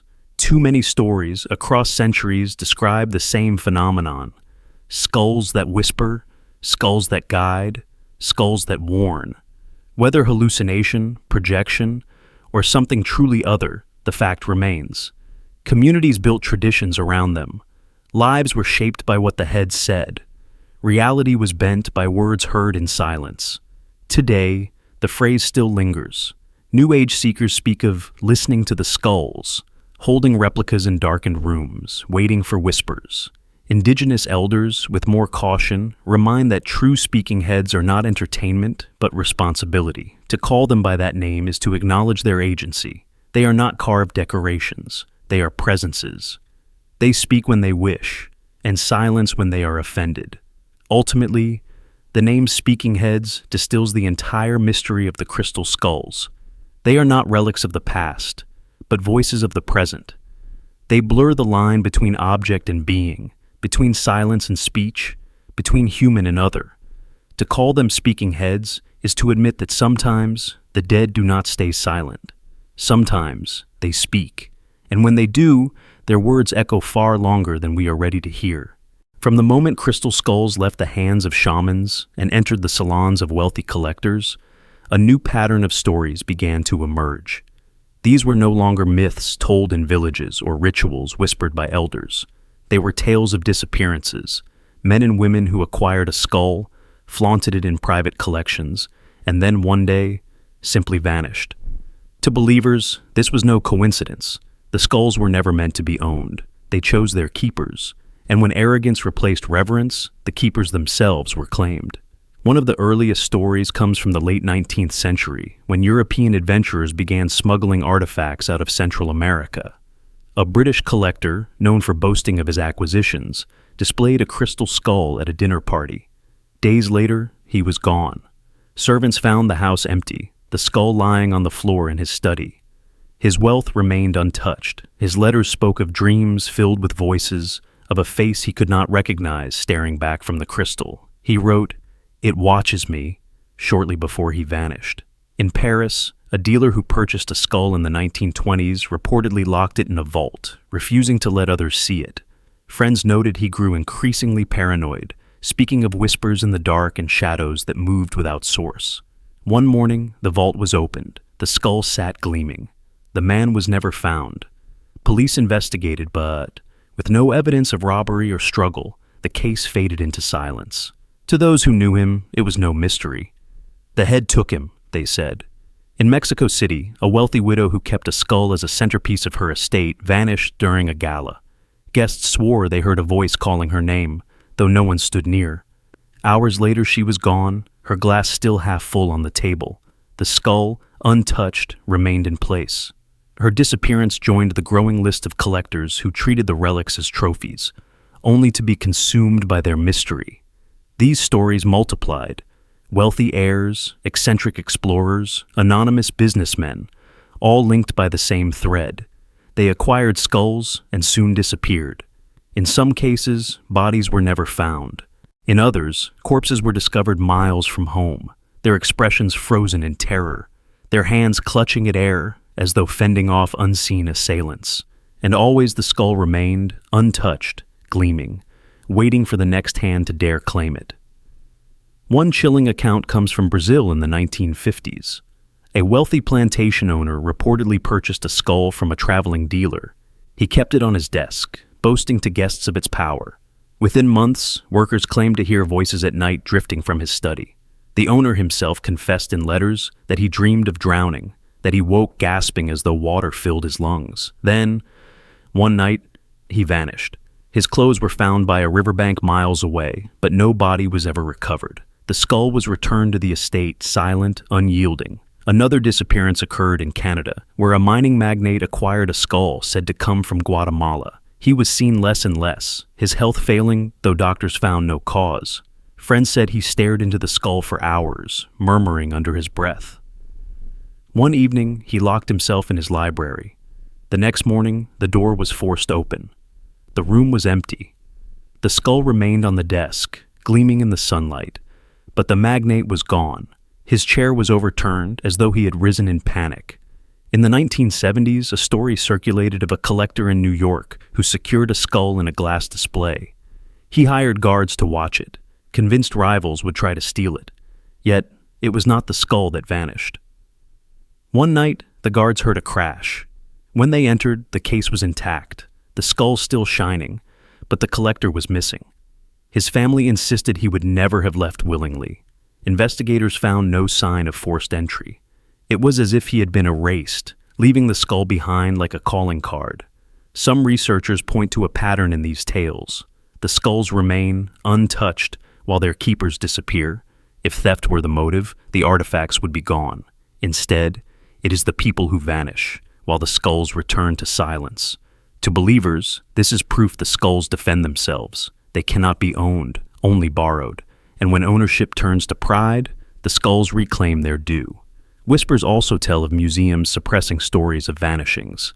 A curator in the mid-20th century reportedly grew obsessed with a skull kept in storage. He vanished from his office one evening, leaving behind only his notes, which contained the phrase, "It spoke at last." The museum never publicized the incident, and the skull was quietly moved, its location now unknown. Officially, the curator resigned. Unofficially, some say he joined the voices within. Legends even spread beyond the Americas. In the 1980s, a Japanese businessman reportedly acquired a skull through black market channels. He treated it as a curiosity, locking it away in a private penthouse. Months later, associates reported he had become obsessed, refusing meetings, spending nights alone with the skull. One morning, his staff entered to find the room empty. The balcony door was open, but there was no body on the street below. Only the skull remained on the table, gleaming in the rising sun. In Eastern Europe, a rumor tells of a collector in Prague who displayed a skull as the centerpiece of his study. He mocked visitors who shivered in its presence, insisting the legends were nonsense. Yet neighbors heard screams one winter night, and by morning he was gone. The fire in his hearth still burned, his wineglass stood half full, but he had vanished without a trace. Once again the skull was untouched. Local lore insists his spirit was claimed by the head he had mocked. Perhaps the vanishings are less curse and more sacrifice. The skulls, said to be vessels of memory, may require offerings to remain potent. In the old days, shamans offered prayers, blood, or smoke. In the modern world, collectors offer themselves unknowingly. Each disappearance is payment, another voice stored in the crystal. This interpretation chills even the most skeptical, for it suggests the skulls are not passive at all. They are active, hungry, waiting. What makes the story so enduring is not proof, but pattern. Across continents, across decades, the script repeats. Collectors vanish, skulls remain. The police files close. The skulls return to circulation, changing hands again, leaving behind rumors and grief. The objects endure, while the humans who covet them do not. Perhaps that is the ultimate lesson. The skulls are not possessions. They are predators of pride, reminders that mortality cannot cage eternity. And so, the stories endure. Collectors vanish, skulls remain. Investigations close, families grieve, but the crystal heads stare on, unchanged. They have outlasted empires and civilizations. They will outlast us. To claim ownership of them is to forget that simple truth. The skull does not belong to you. You belong to it.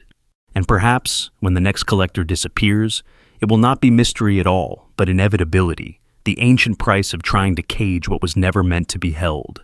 The crystal skulls are most often spoken of as relics, symbols, or mysteries of ritual. But among the stranger whispers is a darker possibility, that they were never meant to sit silently in temples or glass cases. They were components, pieces of machines now long vanished. Could they have powered lost technology, engines that hummed with forces we no longer understand? To ask this question is to step into the forbidden, where archaeology collides with myth and science bends into imagination.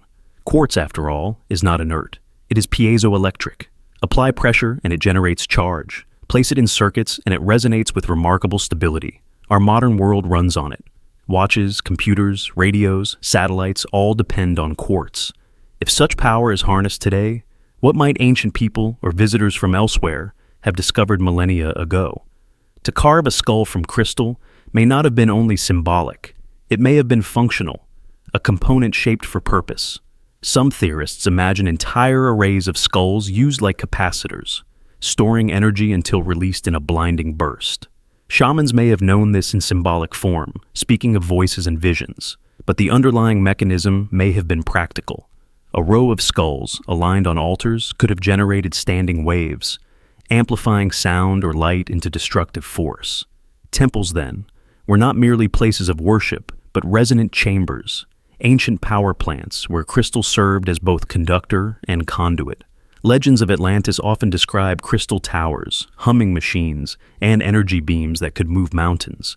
Skeptics call this fantasy, yet the resonance with the skulls is uncanny. If Atlanteans, or some forgotten civilization, harnessed crystal as technology, then the skulls may be the surviving components of devices too vast to imagine. A skull in a museum case may look inert, but once it could have been a battery, a transmitter, or even a key in an engine spanning a city. Consider the optical anomalies reported in laboratories. Light passing through the skulls bends, splits, projects in ways difficult to explain. Could this be design rather than accident?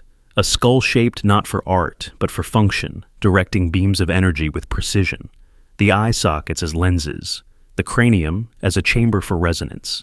If intentional, the skull is not a relic. It is a machine part, removed from its larger system. Stories from shamans, too, hint at this. They describe the skulls as not only speaking, but glowing, humming, pulsing with light. To villagers, this was spiritual power. To us, it suggests energetic discharge, resonance at frequencies high enough to interact with the nervous system. Shamans may have placed skulls on stone altars that acted like circuits, amplifying their effects. Ritual chants could have been more than devotion. They may have been activation codes, sound frequencies that triggered resonance in quartz. The suppression of laboratory results gains new meaning here. Reports of anomalous light behavior, magnetic fluctuations, or faint humming may not be inexplicable quirks. They may be glimpses of functionality. Modern instruments catch the remnants of power that once coursed through these objects. If connected to other components, lost metals, resonant stones, unknown fuels, the skulls might reveal their true purpose. What museums display as curiosities could be fragments of an engine scattered across centuries. Symbolically, the idea is even more profound. A skull is the seat of the mind, the vessel of thought. To fashion a skull from crystal is to create a model of consciousness. If it once powered machines, then perhaps those machines were not mechanical at all, but mental, devices interfacing with thought, amplifying intention into reality. The skulls, then, were not merely power sources, but translators between human will and the material world. To touch one was to enter a circuit, to feed imagination into energy. But here lies the danger. If the skulls truly powered lost technology, then their misuse may have brought about disaster. Myths of floods, fires, and collapses may record not divine wrath, but technological failure. Machines running out of control, powered by skulls misaligned or overcharged. The destruction of civilizations could be the smoking ruins of experiments gone wrong. The skulls may not have been sacred in origin. They may have been dangerous devices, remembered as sacred only after catastrophe. Some fringe researchers speculate that the skulls once fit into sockets of machines, like keys or control nodes. Their symmetry and polish may not have been for beauty, but for precision alignment. Imagine a chamber where 13 skulls rested in niches, light passing through them in perfect angles, forming a lattice of beams. At the center, energy could be amplified, focused, directed outward. To ancient eyes, this would have seemed like magic. To ours, it would look eerily like laser technology. In Central American myths, temples were said to hum, their stones vibrating with power during ceremonies. Archaeologists attribute this to drums and chanting, but what if the hum came from resonance, skulls amplifying sound into vibration that shook the very earth? The temples may have been sonic machines, with the skulls as their crystalline engines. To step inside during ritual would have been to feel the walls themselves breathe with sound. There are also whispers that the skulls were navigational. Ancient seafarers and skywatchers may have used them as star maps, lenses that refracted starlight into patterns revealing safe passages or cosmic alignments. Some even argue they were components in portals, machines that bent space, using quartz as the medium for resonance. It sounds impossible, but so did wireless communication once. The skulls may have been the first antennas of a forgotten science. The symbolic weight cannot be ignored. By shaping quartz into human skulls, the ancients may have encoded more than power. They may have encoded a philosophy, that energy and consciousness are one. The skulls, then, were not only batteries but symbols of the mind as generator, a reminder that thought itself shapes reality. Whether used in rituals or machines, the message was the same. Power flows through the vessel of consciousness. If the skulls once powered lost technology, then they are not relics, but warnings. The civilizations that wielded them may have reached heights of power, only to collapse under the weight of their own inventions. We tell myths of gods punishing hubris, but perhaps it was hubris itself. Machines built from skulls, misused until they broke the world. To study the skulls is not only to ask how they worked, but why they were left behind. Were they gifts, or were they the dangerous leftovers of a fallen world? Imagine a modern laboratory daring to replicate the old alignments.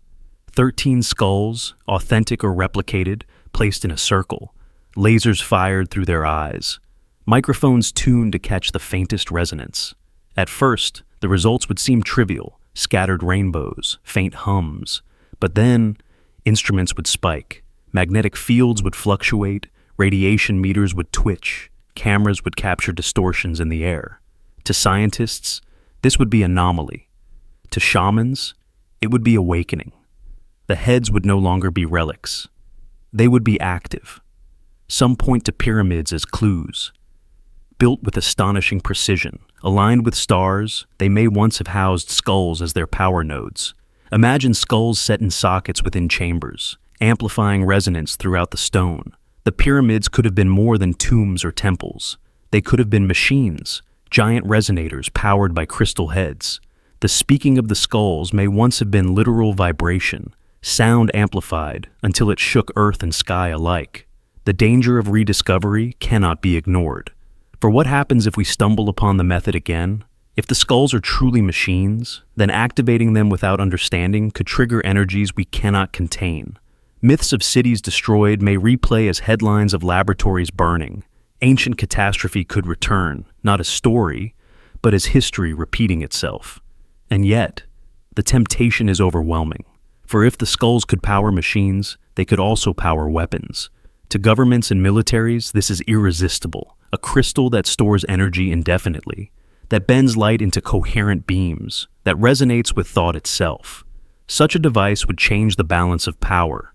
Whispers claim that secret programs have already acquired skulls, testing them in underground facilities. The results, as always, remain hidden. Perhaps they are too frightening to reveal.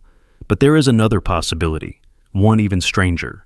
The skulls may not have powered machines as we know them, but consciousness itself.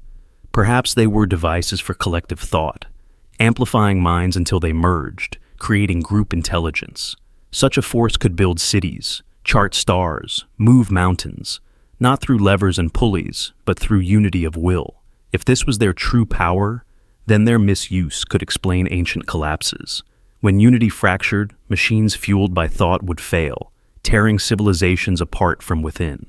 In the end, the crystal skulls sit in silence, but their potential hums beneath the surface. Whether relics of ritual or remnants of machines, their perfection demands explanation. Could they power lost technology? The question refuses to die, because the skulls themselves endure. They wait, as though patient for the day someone once again dares to connect them, to listen not only for voices, but for energy. And when that day comes, the world may find that history's strangest relics are not echoes of the past, but engines of a future we are not ready to face. The mystery of the crystal skulls deepens when we ask not how they were made, but why they are where they are. They have surfaced not only in Mexico and Central America, but in Brazil, in Europe, in Asia, a handful of them scattered like seeds across continents. The question arises, were they placed deliberately, spread across the world for reasons long forgotten? Or are their dispersal and rediscovery accidents of history, legends whisper of intention, of a plan older than any civilization we know? Ancient tales suggest deliberate dispersal. One theory says the skulls were entrusted to different peoples, as guardianship, never to be kept together. Each culture received one, wrapped in ritual, bound by taboo. In this way, the skulls became global, spread across the earth as though humanity itself had been asked to share the burden. No one tribe, no one empire could claim them all. Their very scattering was security. One theory suggests the skulls were distributed as safeguards. 13 skulls together, legends say, could open something. Knowledge, a portal, an age-ending disaster. By scattering them, ancient keepers ensured they would never be reunited. Each skull was entrusted to a guardian culture, hidden in temples or caves, so that humanity could not stumble into power it was not ready for. Their presence in distant lands may not be evidence of trade, but of a conscious effort to divide the keys of an engine that must never be activated at once. The geographical spread is striking. From the jungles of Belize to collections in Europe, from whispered rumors in Tibet to fragments in South America, the skulls appear like markers on a hidden map. Some researchers suggest they correspond to energy lines, the so-called ley lines crisscrossing the planet, connecting sacred sites. If true, the skulls were not just hidden randomly, but positioned with purpose, placed to stabilize or perhaps to charge the Earth itself. Their global distribution would then not be accident, but architecture. Myths from indigenous groups support this. In some traditions, skulls are said to have been gifts from star beings who told the ancestors to scatter them, to place them where the world was most alive. In others, they were fragments of a greater whole, deliberately divided. The act of scattering was not loss, but sacrifice, ensuring that no single people held all the power. Each skull was both treasure and burden, a reminder that too much knowledge in one place could unmake the world. Modern collectors who trace the skull's path find eerie correlations. A skull in Europe corresponds to a skull in the Americas, each resting near a sacred site, each emerging at times of upheaval. Some argue this is coincidence. Others insist it is choreography. The skulls were placed with foresight, scattered in such a way that, when rediscovered, their pattern would speak. The message is unclear, but the deliberate nature of the placement feels undeniable. The symbolism of dispersal is profound. A skull represents unity of the self, but to scatter skulls across the earth is to fracture consciousness, to prevent wholeness. Perhaps this was intentional. Perhaps the ancients feared what wholeness would bring. In a fractured state, the skulls inspire curiosity, awe, fragments of vision, but reunited, they might awaken entirely. If so, scattering them was not protection of humans from outsiders, but protection of humans from themselves. Even skeptics admit the pattern unnerves. If all skulls came from Central America, how did some surface in Europe, Asia, or Africa centuries ago? The trade routes of the time do not fully explain it. Nor does forgeries, for some of these skulls defy even modern carving techniques. To dismiss them all as coincidence is unsatisfying. Their global presence forces the question, was someone, long ago, deliberately planting them across continents, ensuring that humanity's story would one day be rewritten? Accounts from Tibet tell of skull-shaped crystals kept in hidden monasteries, said to sing when struck by bells. Pilgrims whispered that they were not of local origin, but had been carried from the West centuries earlier. In Africa, traders spoke of a clear head kept in a shrine, its guardians insisting it was never to leave the desert. In Europe, records from the Renaissance describe nobles boasting of stones in the likeness of skulls, said to glow under moonlight. These fragments suggest a network of dispersal wider than archaeology admits. Consider other sacred objects scattered across the world. The pieces of Osiris, spread across Egypt. Relics of saints, divided among churches. Even the Dead Sea Scrolls, hidden in caves across Judea. Scattering sacred items is a pattern, a way to preserve power by dividing it. The crystal skulls may be part of this universal instinct, to protect by dispersal, to ensure that no single conqueror or empire could seize the whole treasure at once. The skulls, then, are not scattered by accident, but by design. Archaeological curiosity adds weight to the theory. Why do so many cultures, separated by oceans, share motifs of crystal, of skulls, of speaking stones? Coincidence explains little. Diffusion of trade explains some, but not the precision, not the myths of deliberate placement. If these objects were spread intentionally, then someone, some culture or force, understood the globe as a whole, centuries before maps, centuries before circumnavigation. To scatter skulls worldwide implies knowledge far ahead of history. Some even suggest the skulls were placed like seeds for future humanity. That one day when we had reached a certain level of consciousness or technology, we would begin to gather them again. Their dispersal ensured they would survive conquest, fire, flood, and war. No single catastrophe could erase them all. They were safeguarded not in one place, but in the world itself, waiting for rediscovery. To find one is not chance, but destiny unfolding. Modern rediscoveries fuel this speculation. Each skull that emerges reignites the idea that the scattering was deliberate. A skull in a museum in London, another in Paris, one in the jungles of Belize, pulled from the ruins of a temple. Each reappearance is like a piece of a puzzle sliding back into place. If they were scattered with purpose, then their gathering is not random either. It is the slow reassembly of something immense, something waiting. The danger lies in reunification. If the skulls were scattered to prevent catastrophe, then bringing them back together risks repeating the very disasters that legends warn against. Shamans insist that to unite them without wisdom is to court ruin. Scientists, intrigued by the idea of resonance, imagine immense power unleashed. Storytellers picture portals opening, civilizations reborn, or worlds ending. Whether spiritual, scientific, or symbolic, the fear is the same, that unity of the skulls will not bless humanity, but test it. Legends in Central America speak of guardians assigned not to protect villages, but to protect the skulls themselves. These guardians were forbidden to travel far, forbidden to pass on their burden, except by bloodline. One tale describes a family who kept a skull hidden beneath their hut for generations. When Spanish soldiers raided, the skull vanished into the earth, never recovered. The family insisted it had returned to its rightful resting place, as though the land itself reclaimed it. Such stories suggested the dispersal was self-enforcing. The skulls would not remain where they were unwanted.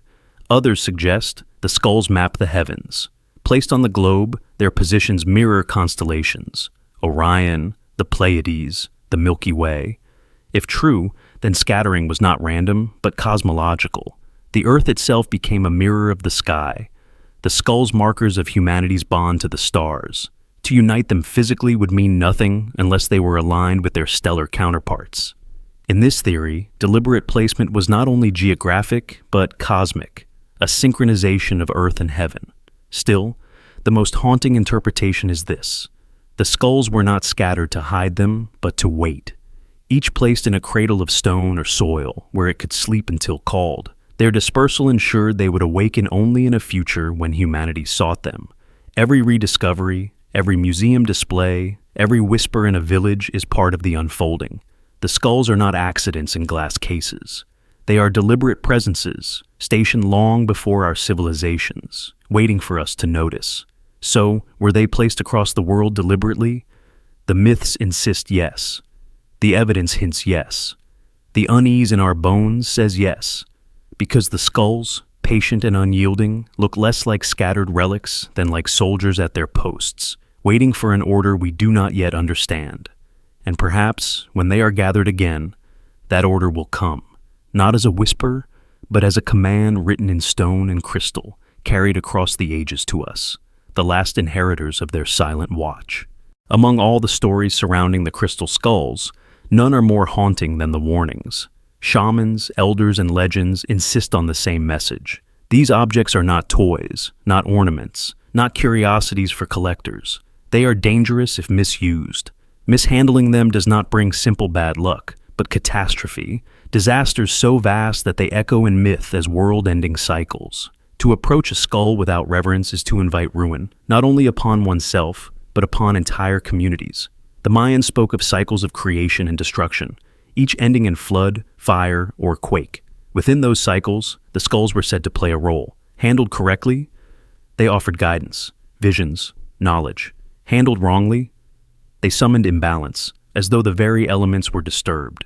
Shamans warned, align them without preparation, and the earth itself would convulse.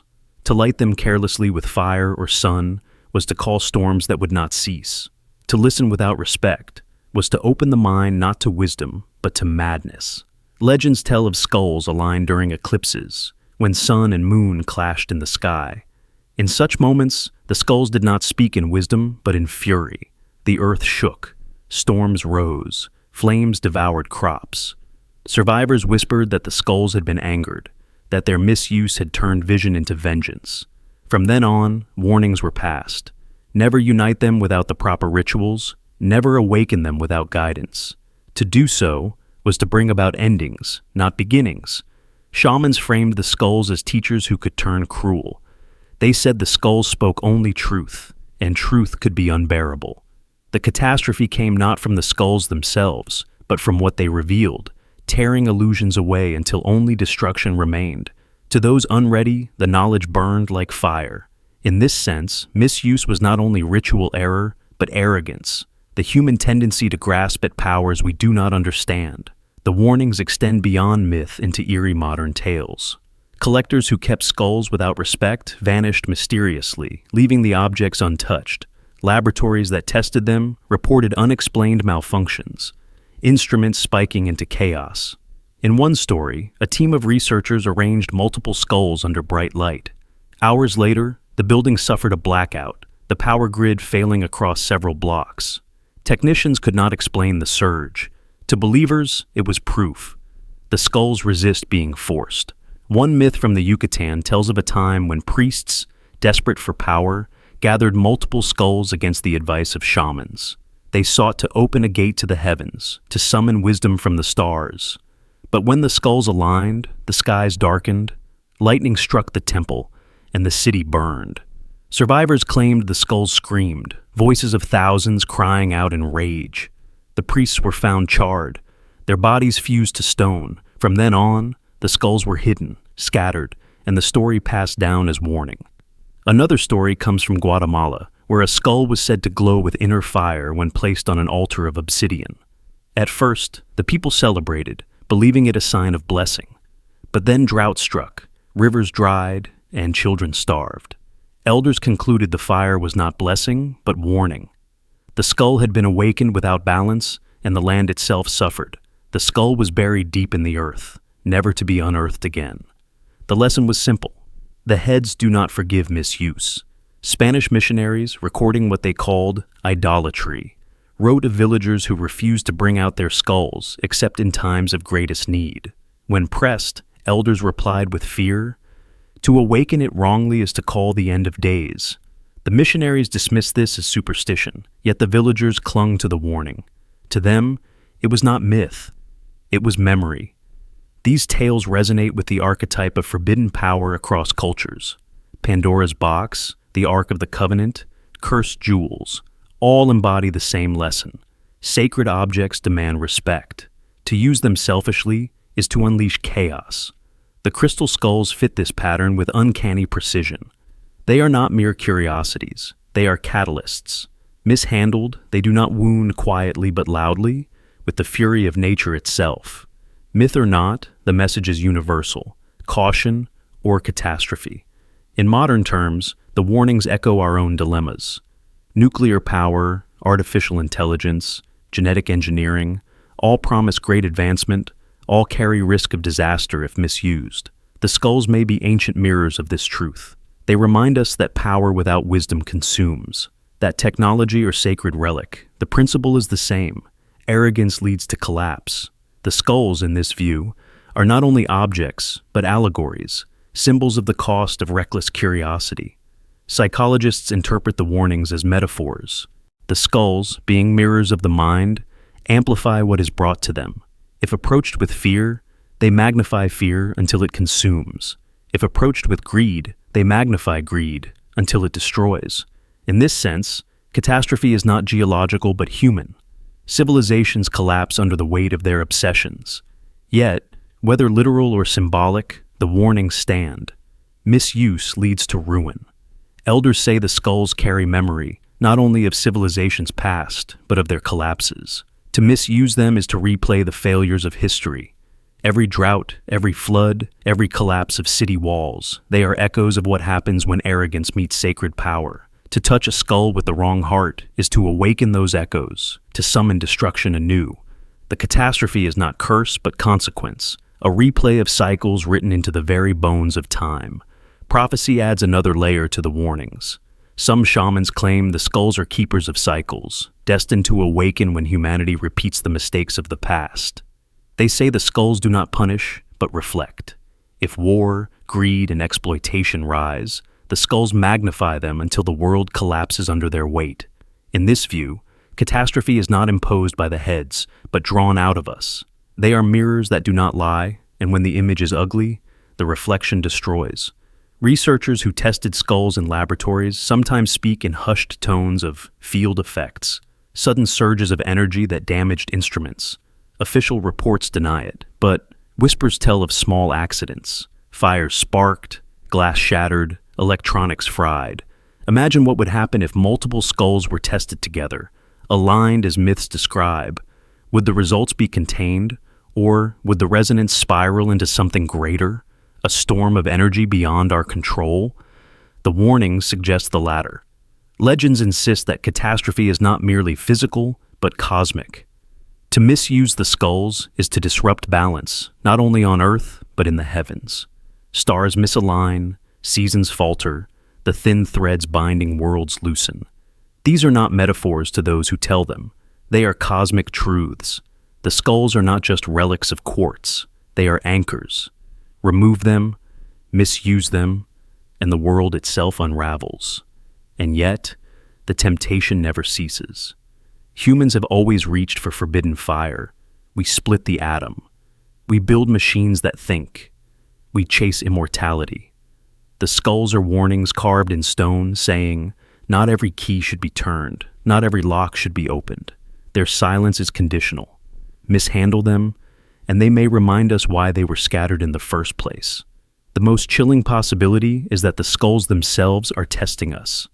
That every warning is not threat, but challenge. Can humanity learn restraint, or will it grasp recklessly until the cycle of catastrophe repeats?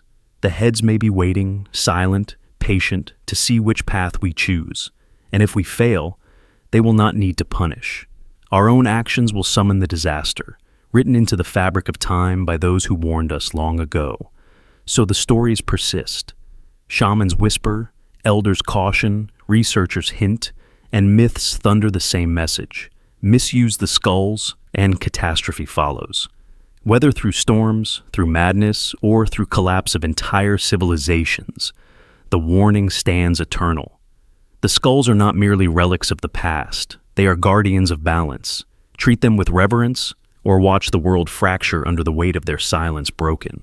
Of all the theories surrounding the crystal skulls, one stands apart for its chilling implications, that they are not relics at all, but a test, a trial left for humanity by forces unknown, whether gods, ancestors, or something beyond the stars.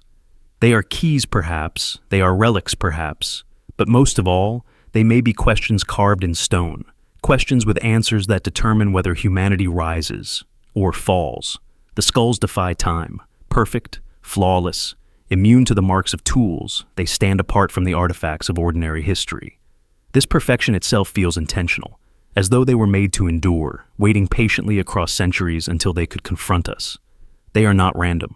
They are deliberate. Their very existence poses a riddle. What do we do when confronted with something that should not exist? Legends whisper that when the 13 are united, humanity will face a choice. Some say the skulls will offer infinite knowledge. Others say they will unleash destruction. But in both cases, the implication is the same. What we choose to do with them matters. They are not passive objects. They are thresholds. The skulls do not ask whether we can unlock them, but whether we should. That is the test. Shamans framed the skulls as voices of ancestors, but also as judges. They said the heads observe those who gaze into them, weighing hearts as gods once weighed souls. If the heart is greedy, the visions turn dark. If the heart is humble, the visions guide. This was not superstition to them, but structure. The skulls themselves judged readiness. To fail meant disaster. To pass meant survival. The warnings were always the same: approach carefully or perish. In psychological terms, the test is plain. The skulls are mirrors. Look into them and you see yourself. Your greed, your fear, your hunger for control. If you recoil, the skull condemns you. If you listen humbly, it guides.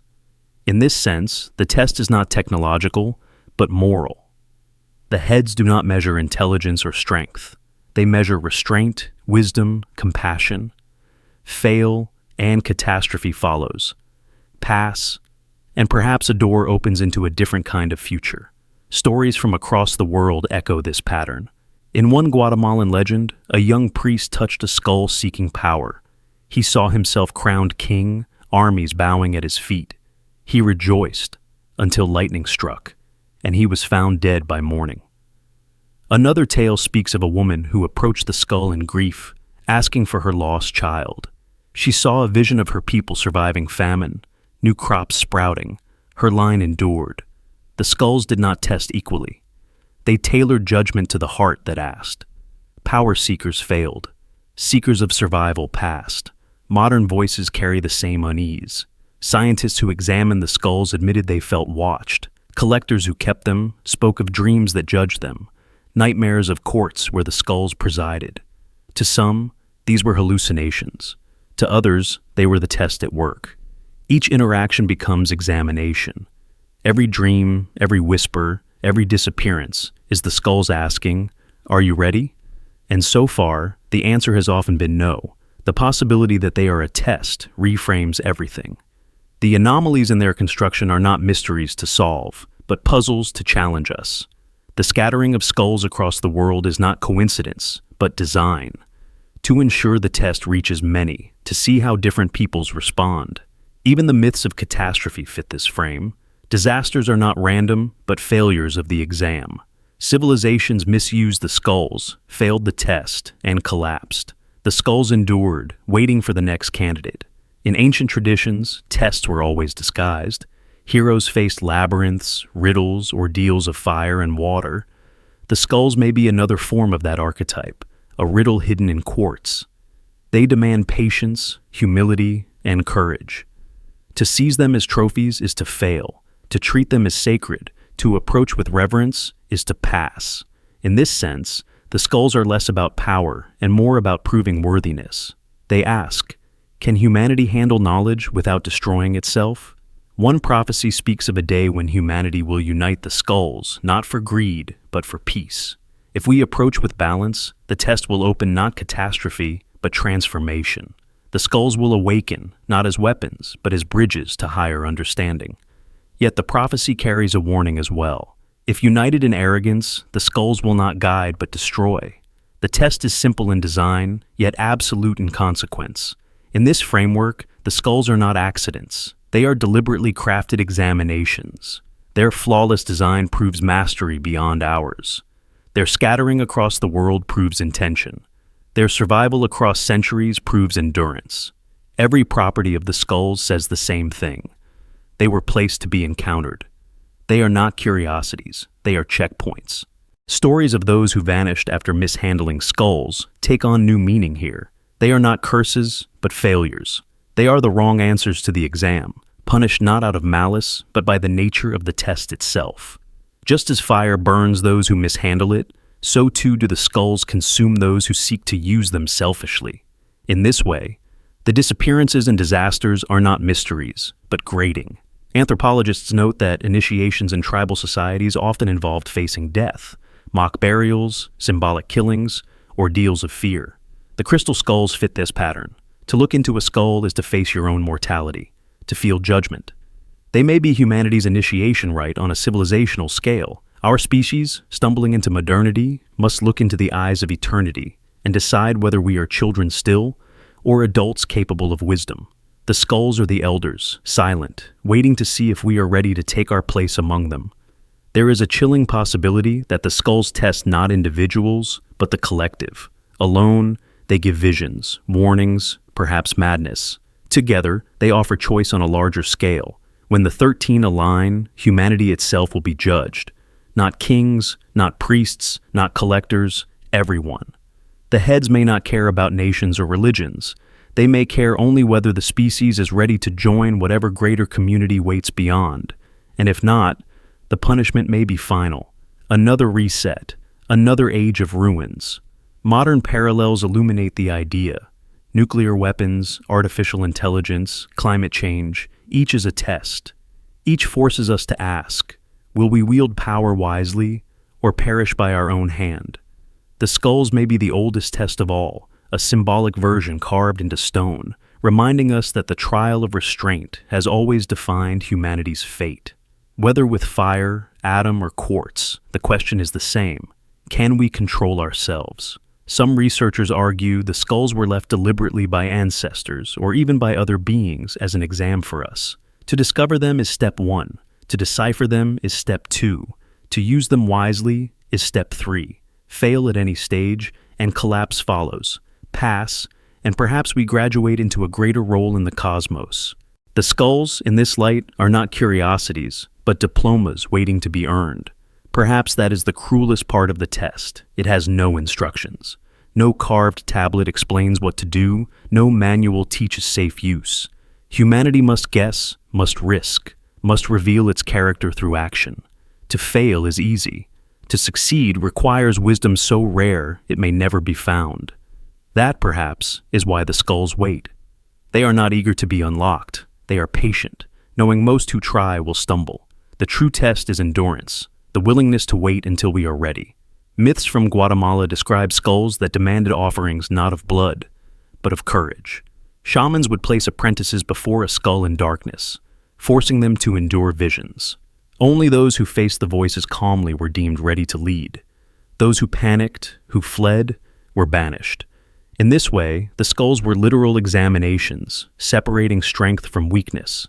Perhaps, on a global scale, they perform the same function, determining whether our civilization can withstand truth without shattering. Another tradition suggests the skulls are questions carved in crystal. Each represents an aspect of humanity: memory, vision, death, life, creation, destruction.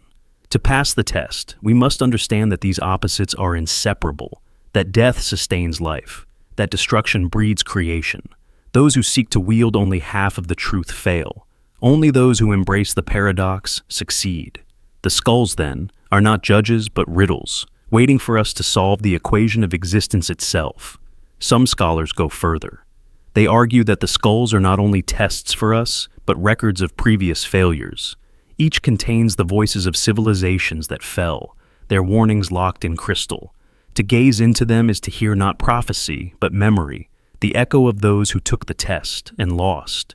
If so, then every vision of disaster is not future, but past. The skulls say, "This is what happens when you fail." And yet, not all tests end with triumph. Many end with failure. The skulls may carry records of civilizations that tried and fell. Each collapse, Atlantis, Lemuria, lost cities swallowed by jungle, may have been failures of the test. The skulls endure, waiting for the next attempt. Humanity is not the first to sit at this exam desk. We are only the latest. Whether we will fare better is uncertain. Parallels to Judgment Day are unavoidable. Religions across the world speak of a final test, a weighing of souls, a moment where humanity stands before something greater. The crystal skulls may be that judgment made tangible, not metaphors, but physical reminders that the test is real, that the examiners are already here, watching from hollow eyes that gleam with cold light. Still, the most unnerving possibility is that the skulls themselves are indifferent. They do not wish us to pass or fail. They simply record. They are cosmic examiners, not teachers. They hold memory. They witness choice. And they judge silently. Whether we survive or collapse is irrelevant to them. The test is not for their sake. It is for ours. If we fail, we prove only that we were not ready. If we pass, perhaps doors open, into knowledge, into communion, into eternity. But the skulls will remain either way, patient and eternal. So are the crystal skulls a test left for humanity? Every legend, every whisper, every vision suggests yes. They are trials of restraint, riddles of mortality, mirrors of truth. They wait not to be solved easily, but to see who we become when faced with them. Perhaps the final answer will not be written in stone or prophecy, but in our actions.